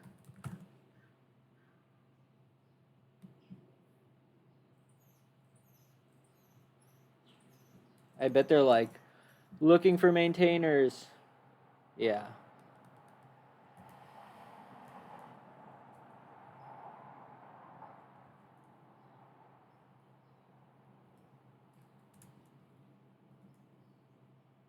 Okay.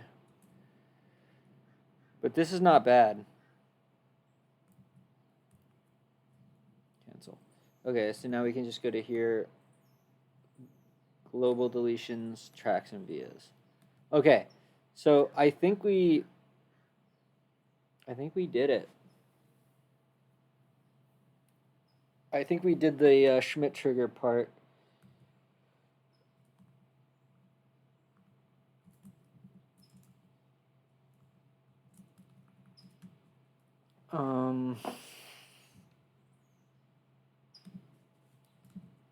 Okay, what's next? Now we need to do the op amp part. So considering all of that, we probably can move the op amp up a lot. But see, now think about this. Or don't care. But now we need to get from here, no. We need to get from here to down there. Right? That's not great. Because we could switch it around and send it to this op amp.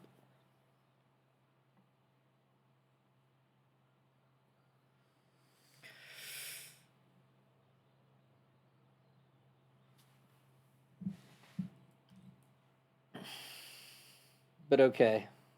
Let's try it. All right, so let's get the second capacitor and fuck. We want R9 and C2.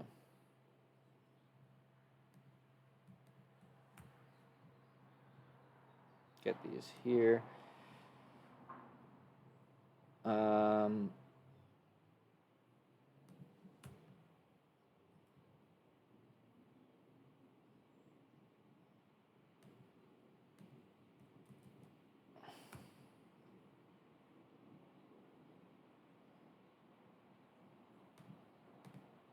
So wait, so this goes to ground. So we can probably move this out here.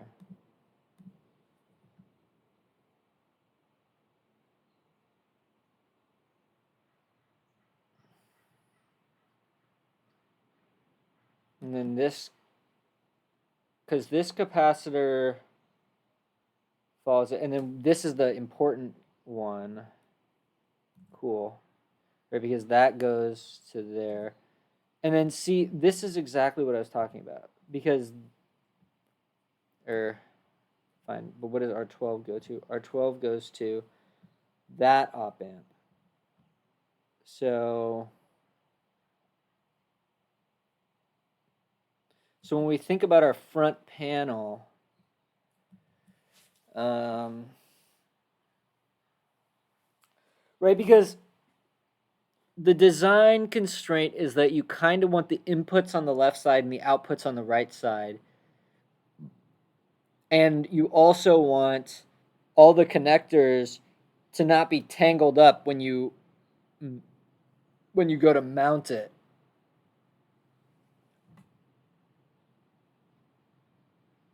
But it's not the worst thing in the world if we... Okay, so maybe what we should do is instead of J2 going to this op amp will be used for... Okay, so we're going to swap these two.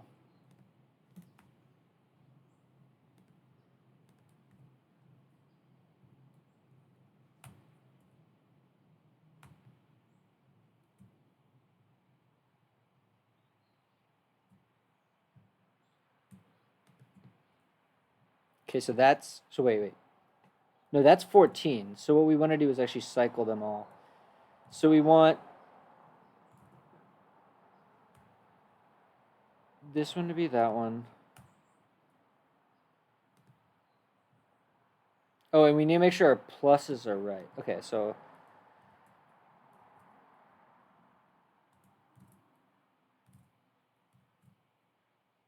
Okay, so that one is right. That one is also right. So now that'll be up there. Then this guy we want on the right side. And then that's just a normal buffer. So perfect. So, oops.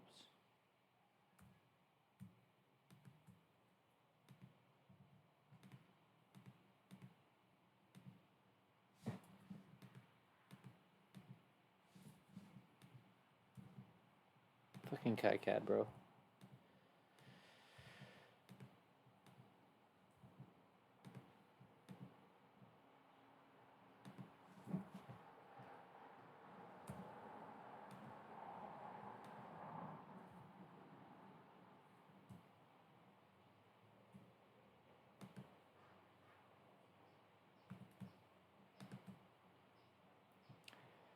Okay, and that goes to the plus. Now this is the one we need to make sure is right.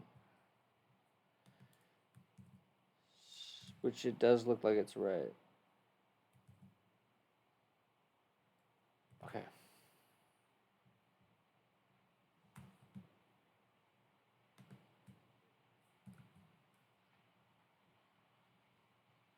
Okay, I think that simplifies a whole lot. Okay, so now when we go, so follow this guy goes to R12, then this goes to there.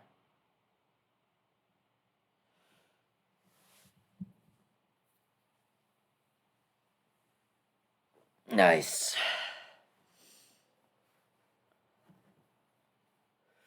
Nice. Okay, so let's go to the, so we did the buffer and the AC coupling. Maybe it's time to do this. So that means that this guy, oh wait, what we want is this. Right, so it's going to need to be like that or something. But probably that.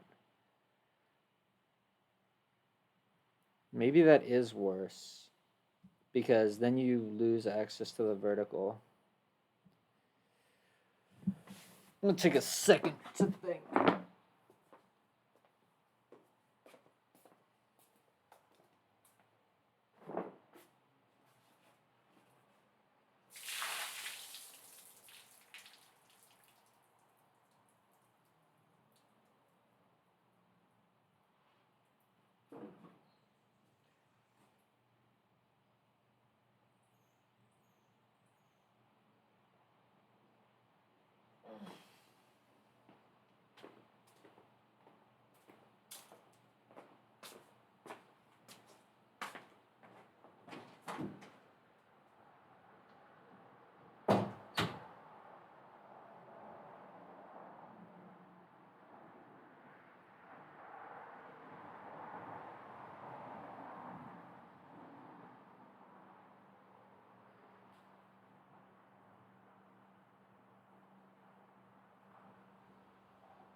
Damn. I love sunshine. Everybody loves.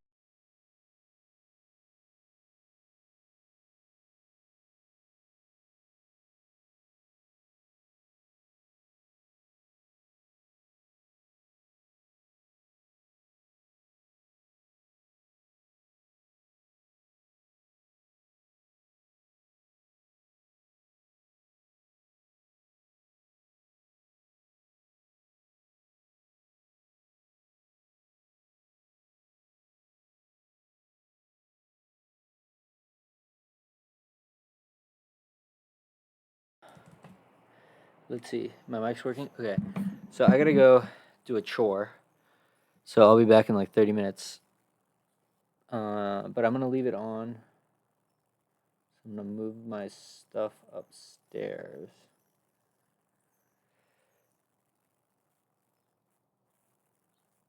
Okay.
All right. We're back to PCB layouting. Now, my whole freaking state is messed up because I don't remember what I was doing. I think I was doing the amplification. So we need R10 and 11.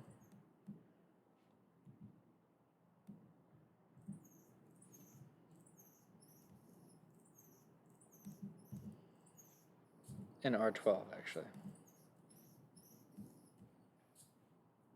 So what I think I'm going to do, I'm going to move this out, maybe to there. Probably move R10. Which one goes to ground? R10 goes to ground, so maybe that should be on the top. Up here. Maybe move it down slightly. Move this guy up here.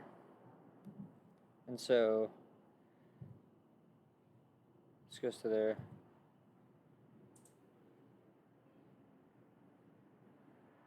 So this one goes to there. And this one goes to there.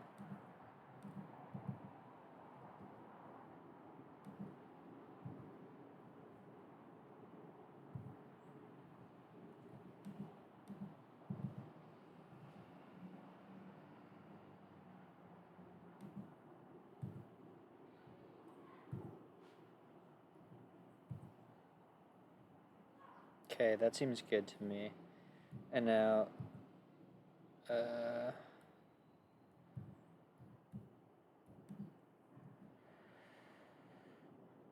seems pretty good to me. I think there is another configuration that would work too, where because now I have all of this space. Okay.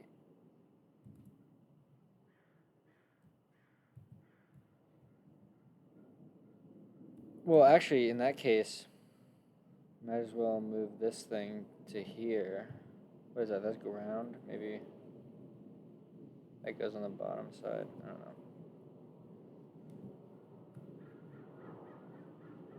Something like that. So then we can route a bunch of stuff. Okay.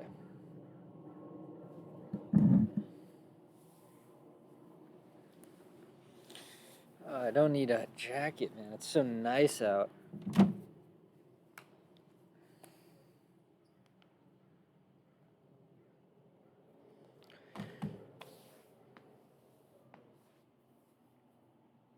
All right. Let's do pulse width.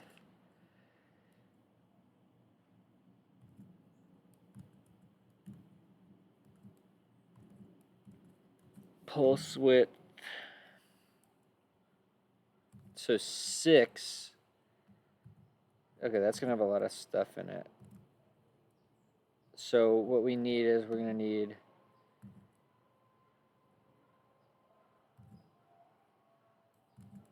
how do we want to do this? Okay, well, let's do this whole assembly first. What's the footprint of this RV? This is the normal surface or through hole one.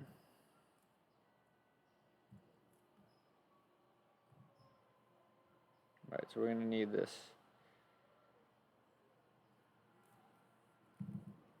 We probably want to do it like this. Is that an X? That's an X, so we probably want to put that up here.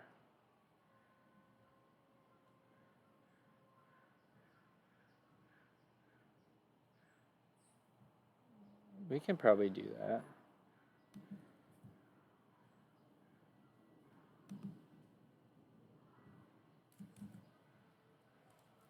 And then this goes to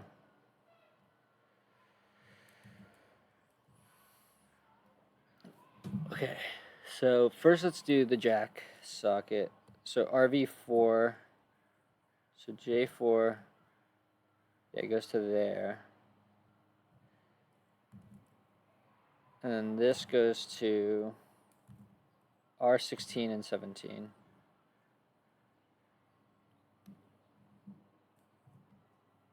Dude, I hate how it's so easy to... Oh, wait, no, actually, never mind. I got it right. See, how did I get this whole other thing?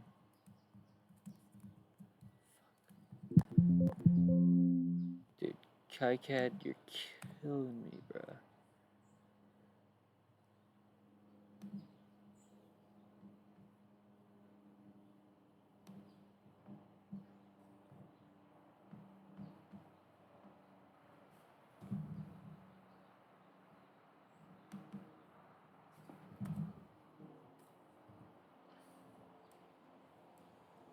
Oh, that worked out nicely. I like that. You can even move it in more.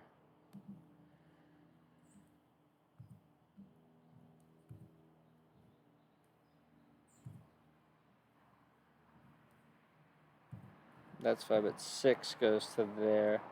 7. Right, 7 goes to R14 and 15. You put these like somewhere like that. Oh man, I'm getting way better at placement. I thought I was not going to have room for this. We're going to see. I'll probably have to stretch some stuff out.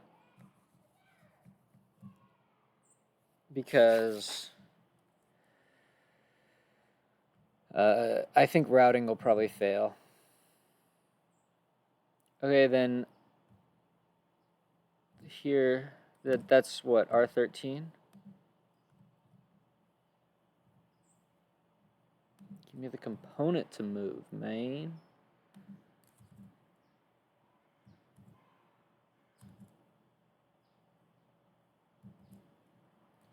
So this goes to there, which goes to there, which goes to there.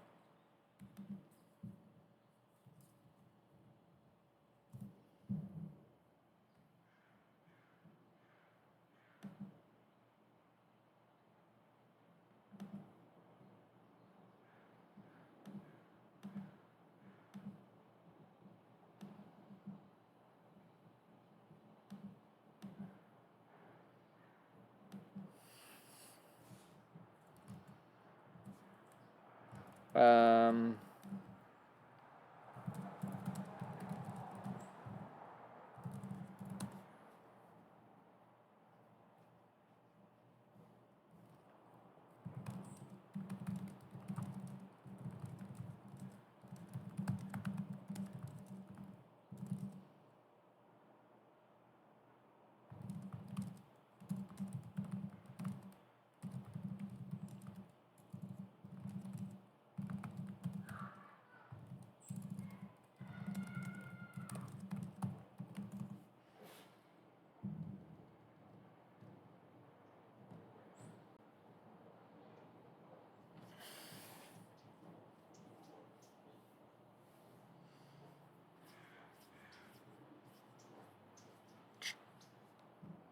track width and clearance.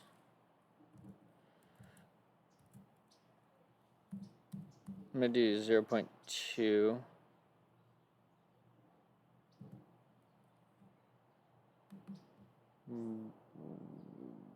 Board setup.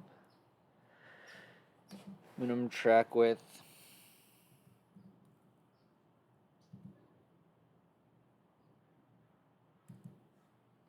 Okay. J5.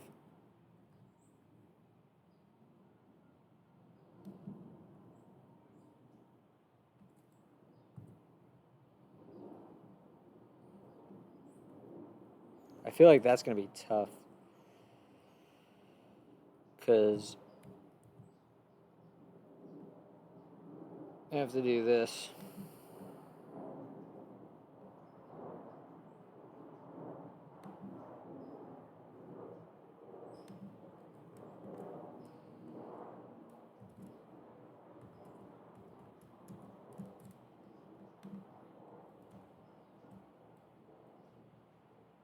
I think we did it. All the components are in place. Pray to the auto routing gods.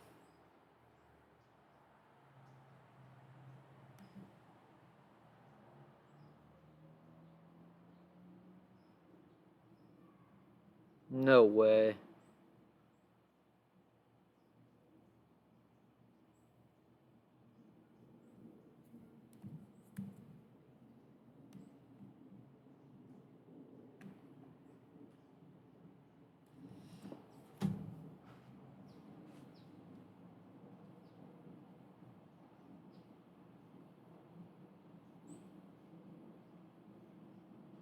See, like that. So we need to go through, and I want to write a pass almost. A rewriting pass that improves on that.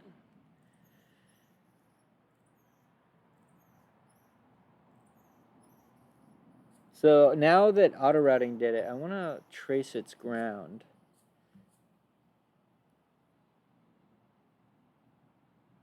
That's the interesting thing about ground. Like when you have a lot of layers, you just make a ground plane. But when you don't, I'm curious, why did this go red? Why didn't they just leave it on blue?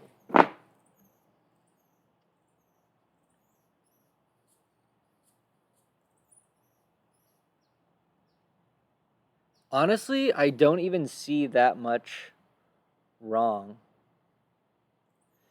So what I'm going to do is I'm going to do edit global deletions, tracks, and vias. Then what I want to do is track, edit predefined sizes, and then I want to do 0.6. No, I'll do 0.8, and I just want to see if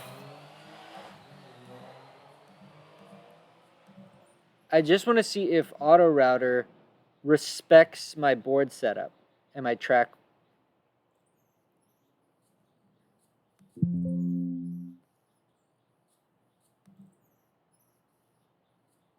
Like, see those?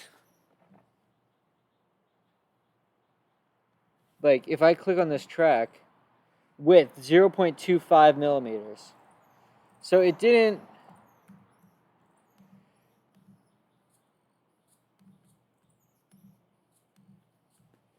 Okay, so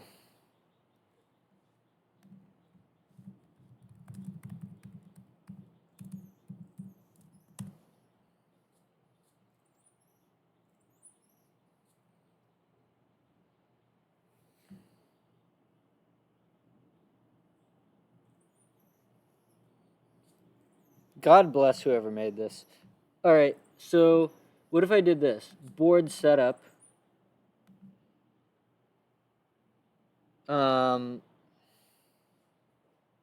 Constraints. Track width. Oh, but it didn't even respect the track width. So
okay, maybe we'll have to watch these videos.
right, let's see.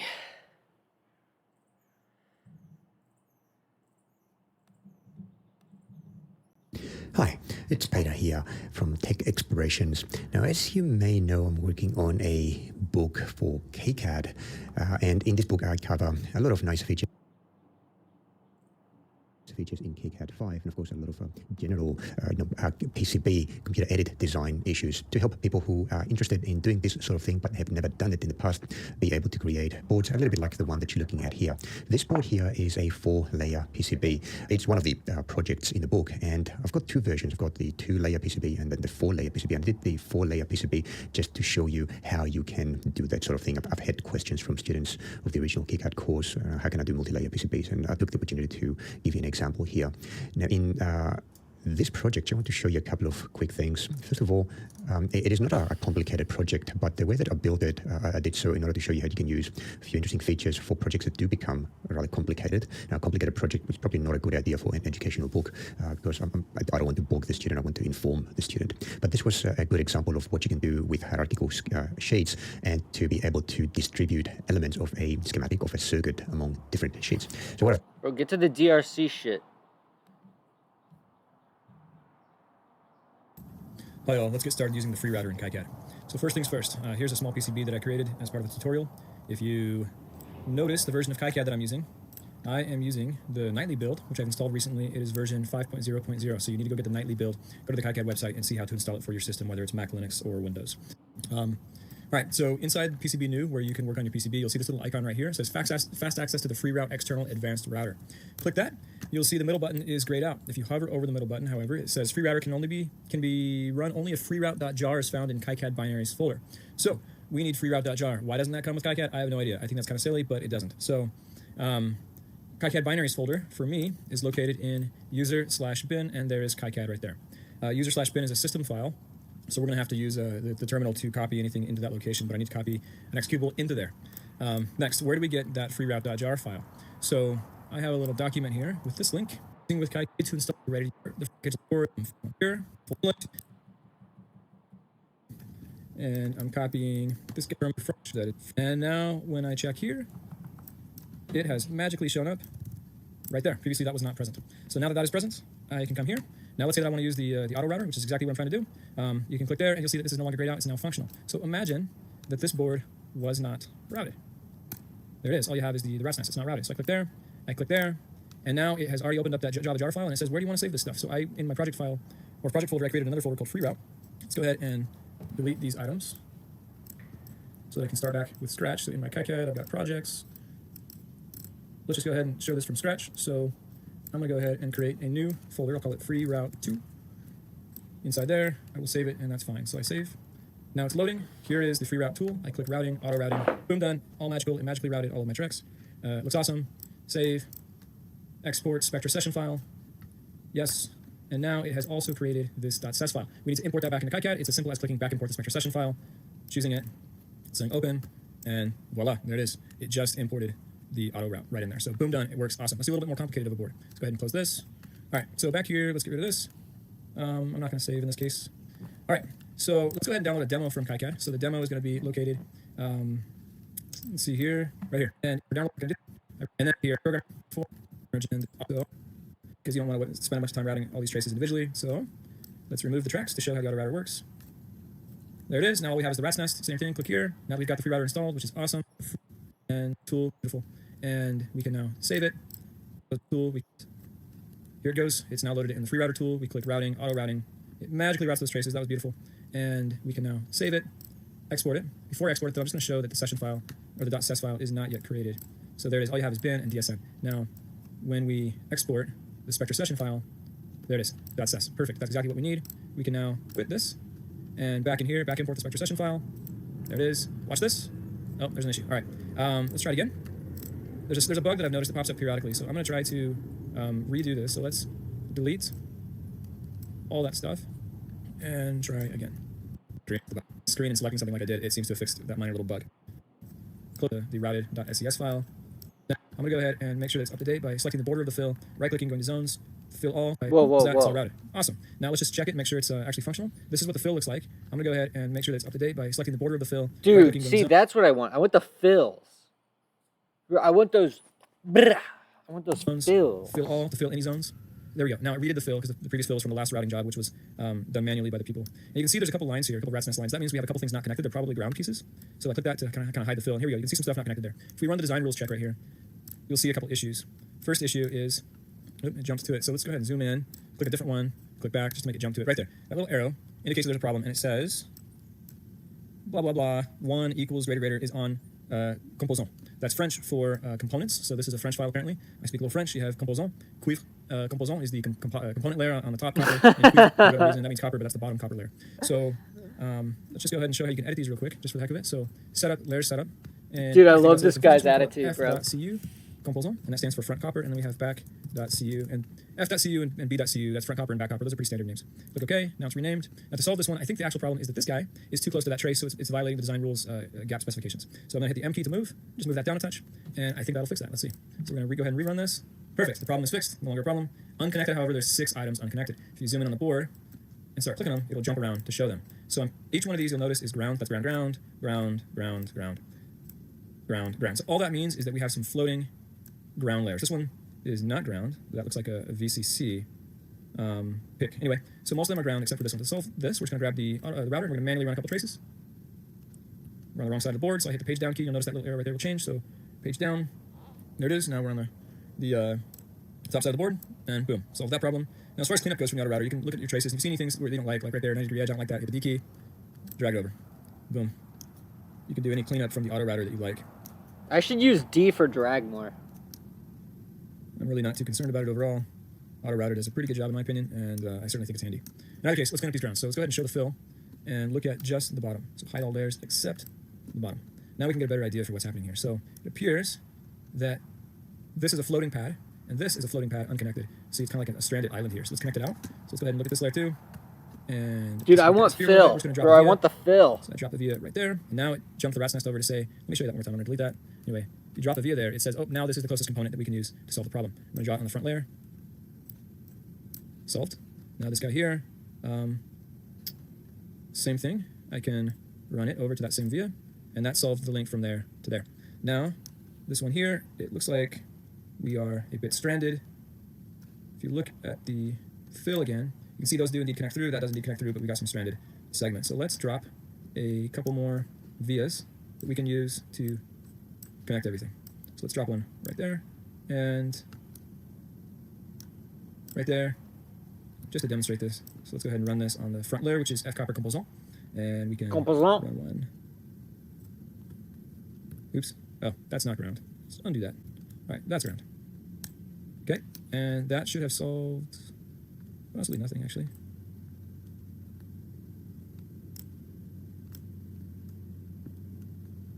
Let's see here. What do we got?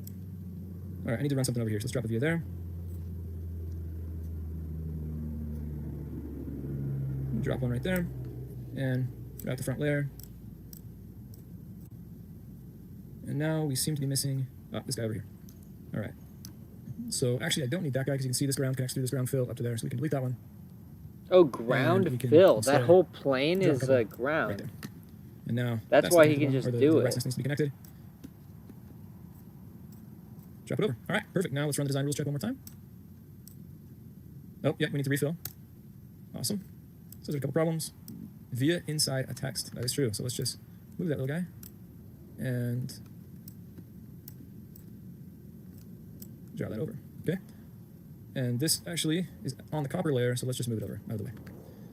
You can see it's on the copper layer. Hit the E key. It says right there it's on the front copper layer. So it will interfere with this line here. Let's check our design rules now, see if we got any other problems. That's it. No problems. Nothing unconnected. The board is ready. Generate your Gerbers. Have fun. Go make this board. And that was a nice demonstration of how to use the auto router, and you see how awesomely fast that is.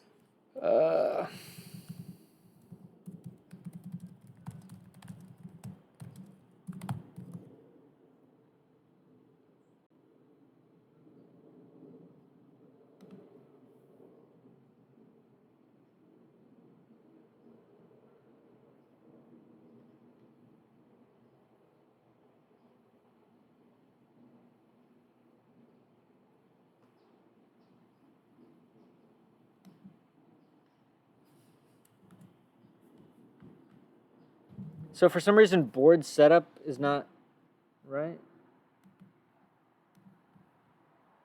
Please confirm cancel. Are you kidding me? Oh, God.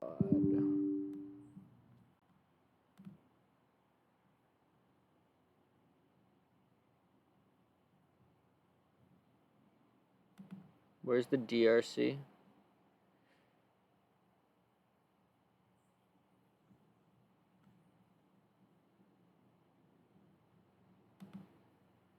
How do I run the DRC? Tools.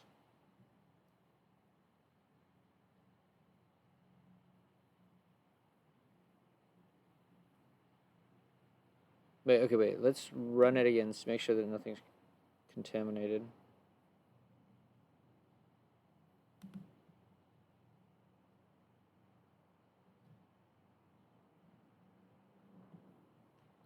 Bro, free routing is awesome.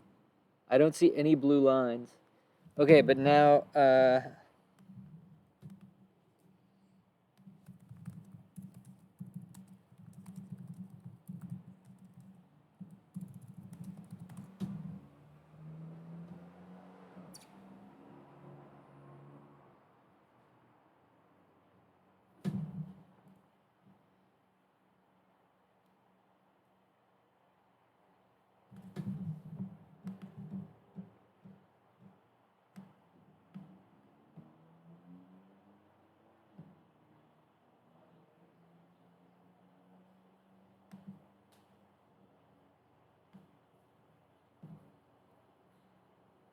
right.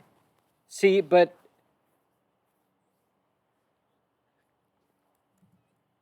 why doesn't it respect me?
Can be set for each net from PCB new. From the design rules menu, net classes editor tab. Those values we use and auto routing. When was that? 6 years ago?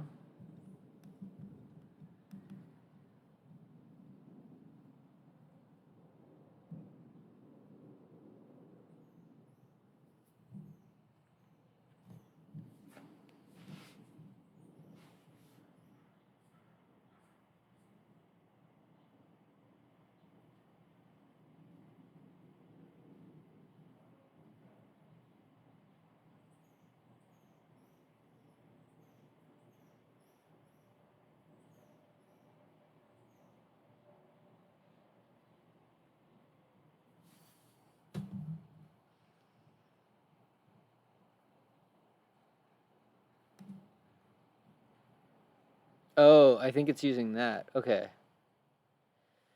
So wait, so constraints. I'm just gonna delete that. I'm gonna delete that because these are constraints that just are, yeah. But the net class is what we want to do is we want track width to try to be 0.4. And then we want clearance to try to be, okay, so let's try that. Now what I'm gonna do is file, oh wait, not interactive delete tool. Global deletions, markers. Wait, let's just do this. Do these fucking, hey, inspect, no. Then rules checker, delete all markers. Okay, now let's try running it again.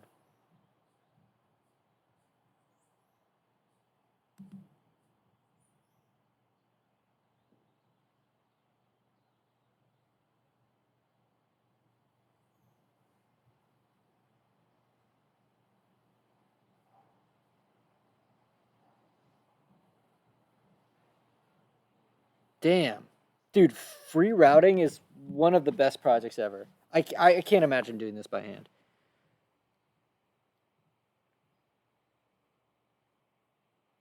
All right, so now I want to do is I want to delete everything again.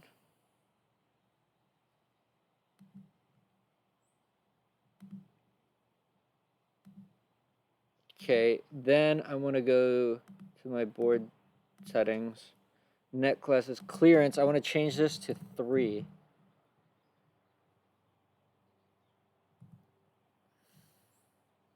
All right, let's see. Yeah, okay, let's not get too ambitious here.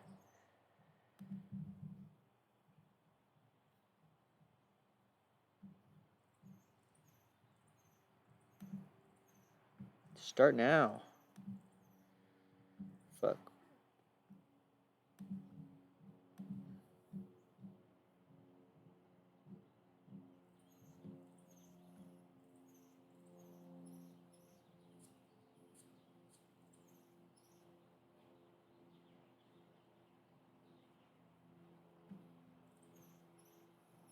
Damn.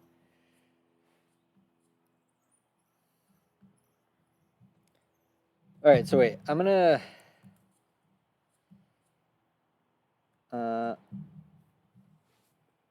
add this and push this to my GitHub.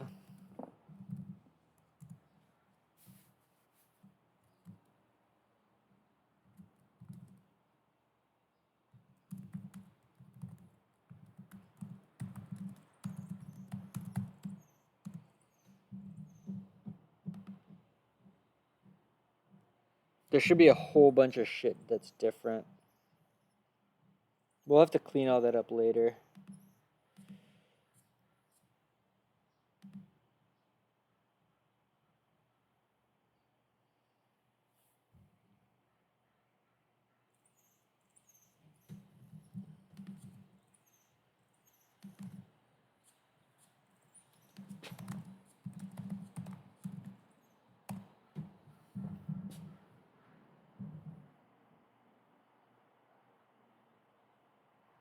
We don't want the PDFs for right now. We don't want the SVGs could stay, but I'm going to get rid of the SVGs. We're going to get rid of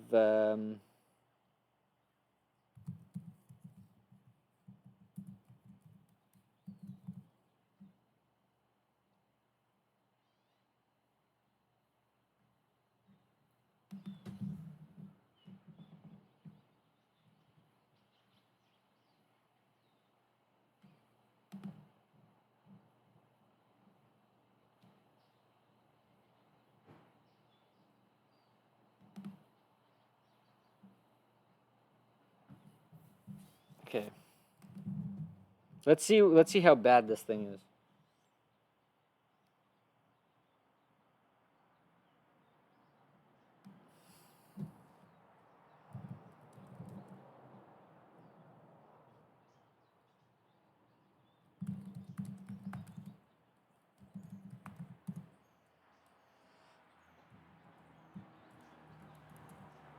All right, cool. I want to see if we can go even further. I want to push this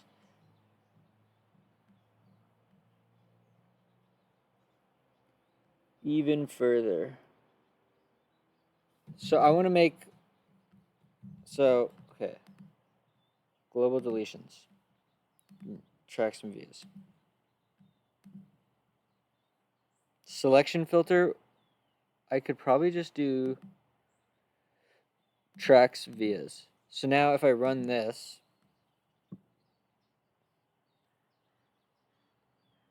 I do start now, it does its thing.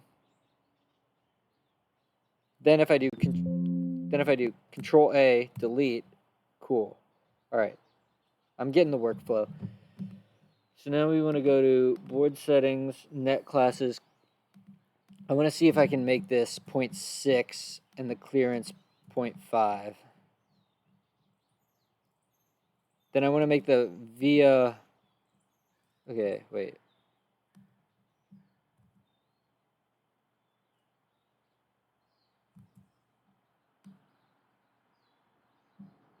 No, we probably can't change the via size. So let's just do this and route. And if it doesn't, we're basically just trying to find.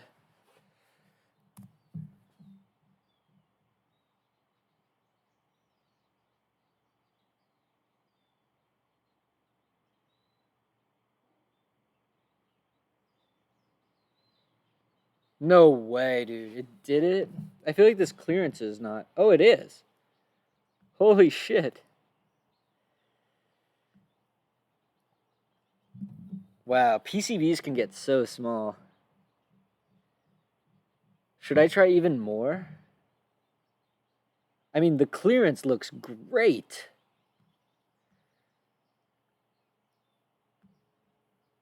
Look at that clearance.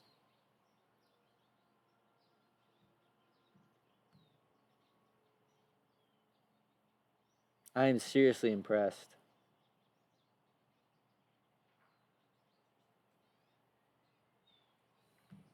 Should we try to print it out? I need to go put more paper in, I think.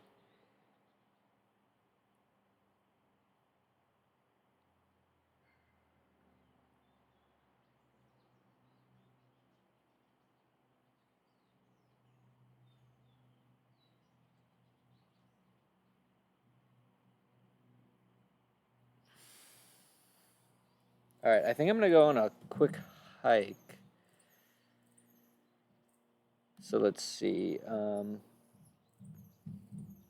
Just save that. Save that. Okay, what's different? Okay.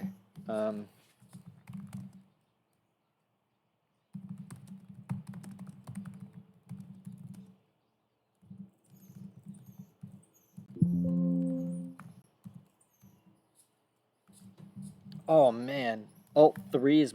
Look at how beautiful this board is.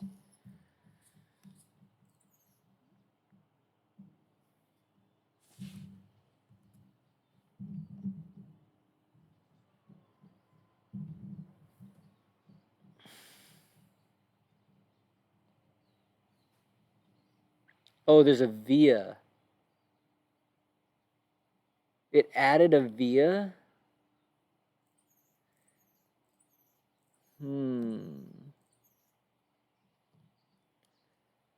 Interesting.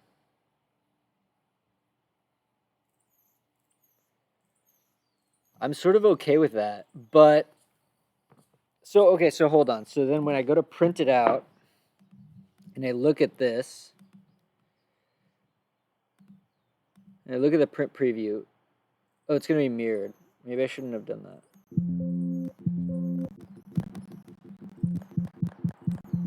God, that's so fucking annoying. Where is the dialogue that's preventing me from doing anything?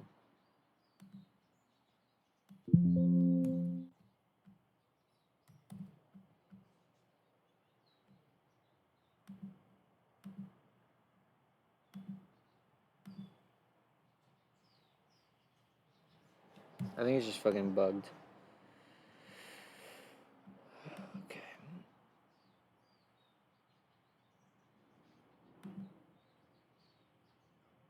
I guess I'll just print it out.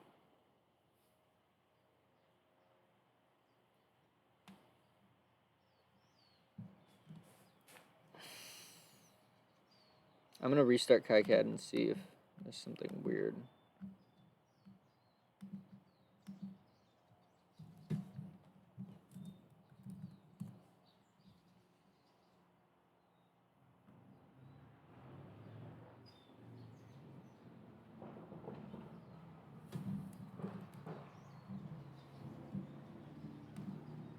There we go.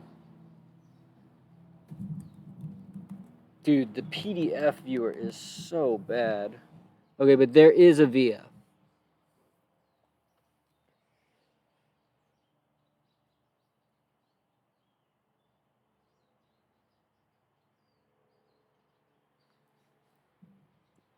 Okay, so I think I want to make my vias bigger. I'm gonna go get the printout really quick.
I am so happy with this. It's incredible. Okay, so via. All right, so just change the via settings. So now I can just do Control A, delete. Board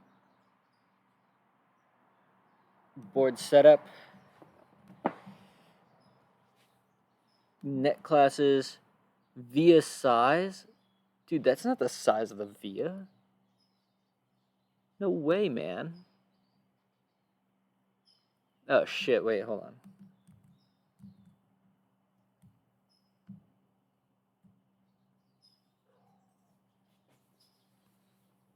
Do we have a measurement tool? Where's the measurement tool?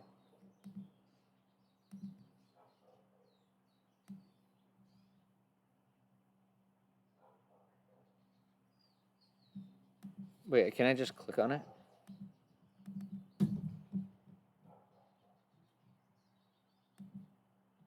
Okay, so I want the via diameter to be the same as the whole. Wait, oh, selection filter. All items. Diameter 1.4. And then the hole is 0.9. So I think we should try to mimic that same thing. And honestly, is there a way to make all the holes slightly bigger?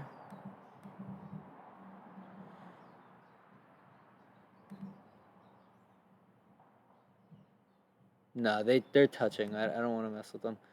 All right, fine. So we're just going to go to here.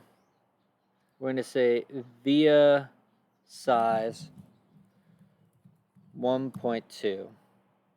Via hole, what was it, 1? Honestly, I think I could keep the via hole 0.8.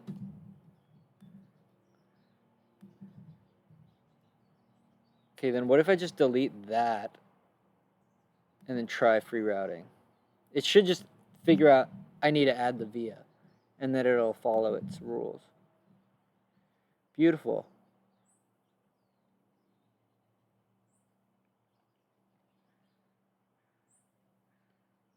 But we don't want to etch away that much. Honestly, I think I might just change this to be, and then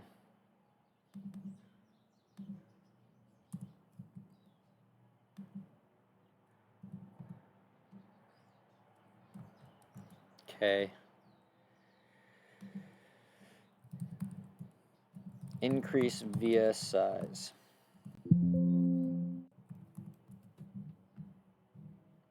All right.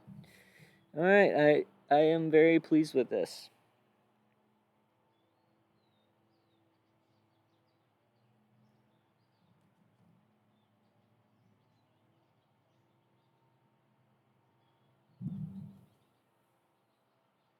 Okay, so that'll be the end of this stream, I guess.